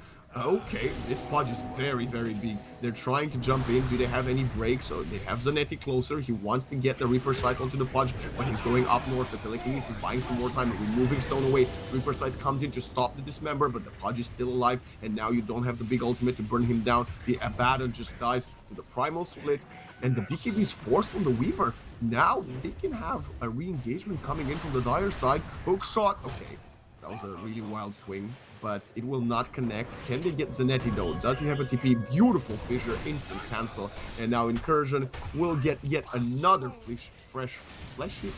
Is up to 15, and Cancun gets caught. Do they have the vision?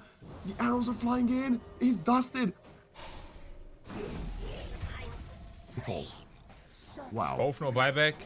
They don't know that, of course, but they might just be getting the Meteorex up here. Clinks is probably... I don't know if he's the fastest pusher in the game, but he's insanely fast at pushing buildings. Yeah. Probably... what are my top 2? It's got to be Lone Druid and then Clinks. No Luna?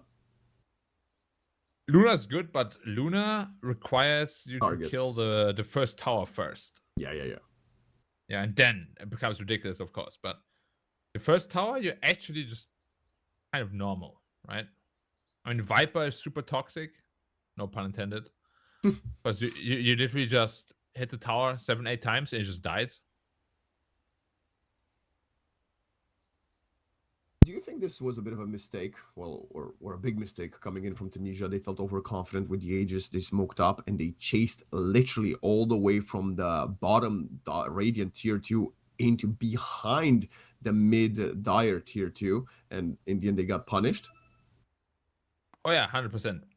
I think the biggest part of that problem is they're very eager to kill, but they don't have the catch or the disable to kill. Oh, that's the big problem we spoke about before. They have one ice shot. You use that, and then what? Well, and then we saw what happened. They die. Oh, there's a bit of a conversation. I love this from both of our teams. Morocco and Tunisia are advertising the next series that they have coming up today. We will not be following them as our next game on stream will be between Egypt and Libya. Very exciting to see how those two teams will match up, as Egypt are arguably not the heavy favorites, but maybe the favorites of this North African qualifier.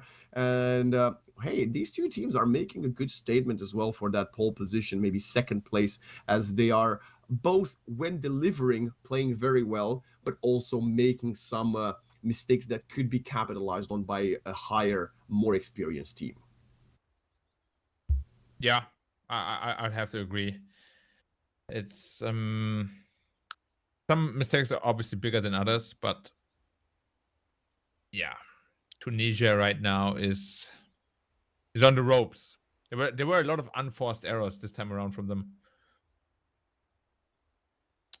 And I mean, that's the biggest problem, right? For most teams, finding that consistency and finding that stability throughout all the games. Because Tunisia in game 2, of course, the draft was a little bit easier because they had a lot of catch, but they looked like a completely different team. Like their plans were more cohesive, right? They actually had just better plans overall with TPs, with the gate rotations. Mm-hmm. I haven't seen much of that this game. And of course, the itemization this game, especially, is rough. I don't see this Necro ever becoming a factor again in this game. He'll be a walking Reaper, and that's it. If you can even get that off. What do you think about this ultra delayed Black King bar? Because I love this Templar Assassin build. I know how strong the Dezo, Dragon, Blink, Shard can be. But even in my games, I don't play Templar Assassin, but at my rank, people do play it. And it so often gets punished by the fact that by going for these 4 tempo items first, someone does have a pop-off game like we've seen from Incursion on the Pudge, and then this Templar Assassin just gets punished because she doesn't have a BKB in time. Do you feel like that's something that can sometimes happen on Templar Assassin, or is it just a really rare occasion? I think it happens a lot. Like most of my pub games, I'm actually not too worried about TA unless it's being played by, a pro player. Because I can guarantee you, whether they're 10k MMR or 12k MMR, they're all cocky. They're all cocky little shits, and they all do this. And then they die 1 or 2 times. Then they realize, oh, I need a BKB, but they can't get it. Game over. Yeah. I understand that.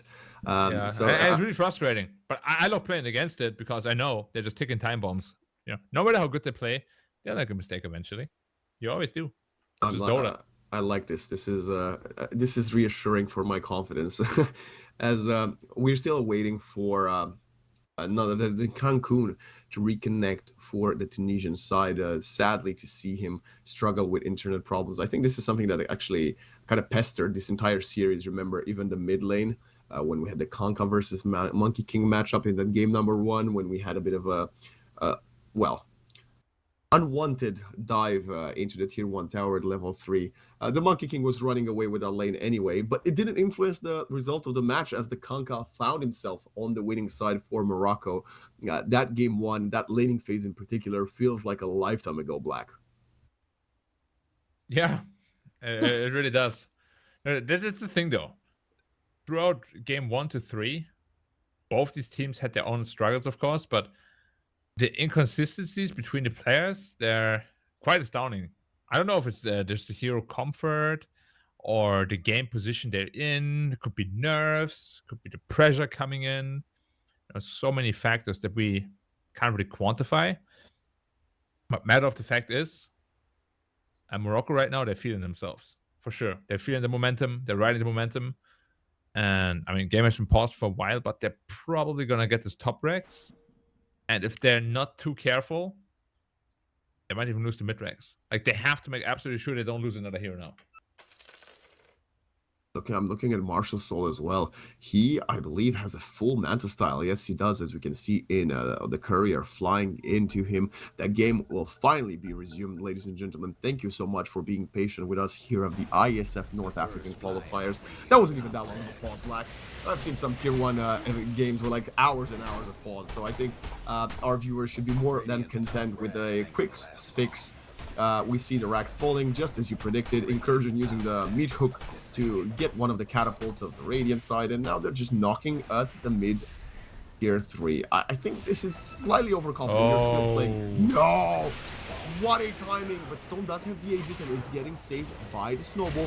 Now, over positioning, getting a bit too close, getting a lot of damage from the Rot, and the Echo Slam jumping in. Zanetti melts, the Aegis is gone. Q sacrifices himself, trying to save someone, but Stone turns around, tries to right click, does not have a BKB. And now look at the overtime damage. The Radiants burn the Rot. They are killing this Templar Assassin as Cancun tries to get some work done in the backline. But look at the hook shot! He's made it! No more time left. BKB comes in way too late. The hips flying in. The Weaver has no buyback. Templar Assassin has to use hers, but no BKB and no more force to help her. Yeah, that's kind of what we spoke about, right? You have to be so careful when you play against this lineup. Ooh, Tusk rolled in, and Tusk rolls out. Why did Q attempt that? Ooh, that was a close hook. I mean, at this point, they're just grasping at straws, right? They know it's pretty much done, and you never lose your first series. But, I mean, Necro is up, still has Reaper.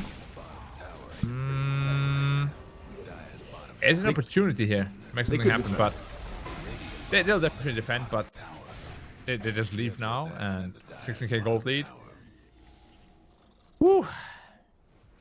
What an absolute slog. You see now, but then jumping in, Stone, he's full confident, but look at the Ghost Scepter. He's been doing so much work from the Rubik, and this is gonna be the dieback from the Templar Assassin. Stole a Reaper sight, and the good game gets called by Stone, as Tunisia will be on the receiving end of the beating in this Game 3. Morocco being the first team to claim a victory in the North African qualifiers. Yeah, definitely didn't expect that with the drafting going on. But they definitely overplayed the hand yet again, just as they did in game 1. Yeah, well played to Morocco.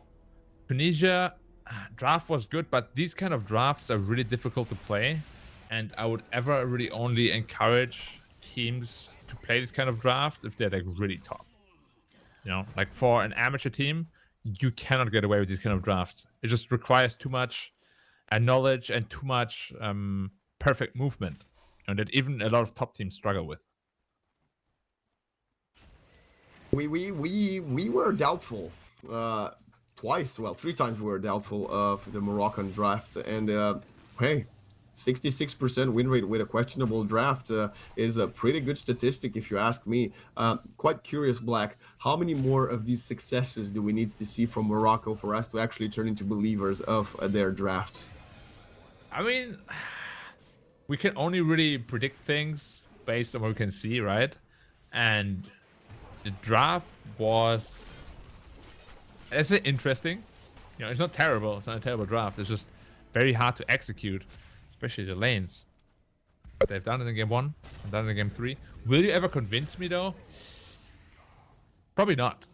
You know? Like, if you have a draft like this, like I can't, you know, on good conscience vote for you. It's just I can't do it.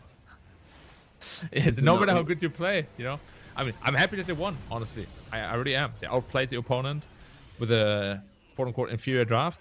Always fun to see. But yeah, they'll they'd have to win the qualifiers to convince me with that kind of draft. If they now upgrade their draft, of course, it's a different story. I loved how at this point, well, in games 1 and 3, every single player on the Moroccan side actually stepped up. We had the great Naga Siren game from Nesser, obviously in Incursion, great on the Legion and the Pudge. Then we had this Earthshaker stunning performance and the consistent 3 games back-to-back play from Mortadino on the Rubik. Maybe in this game number 3, better than the first 2 games combined, especially with the Reaper Sight stolen time and time again, pairing up and punishing Zanetti's Necro. It might be something for the other teams to look out for. Maybe they might want to ban Mortadito's Rubik, as this is the only hero we've seen him play, and like I said, he's consistently good on it, and you might want to put the supports on something that's outside of his comfort zone. But let's go back to Incursion, man. The quality of a mental fortitude you have to bounce back from a game such as the Mars one he had in game 2 to shine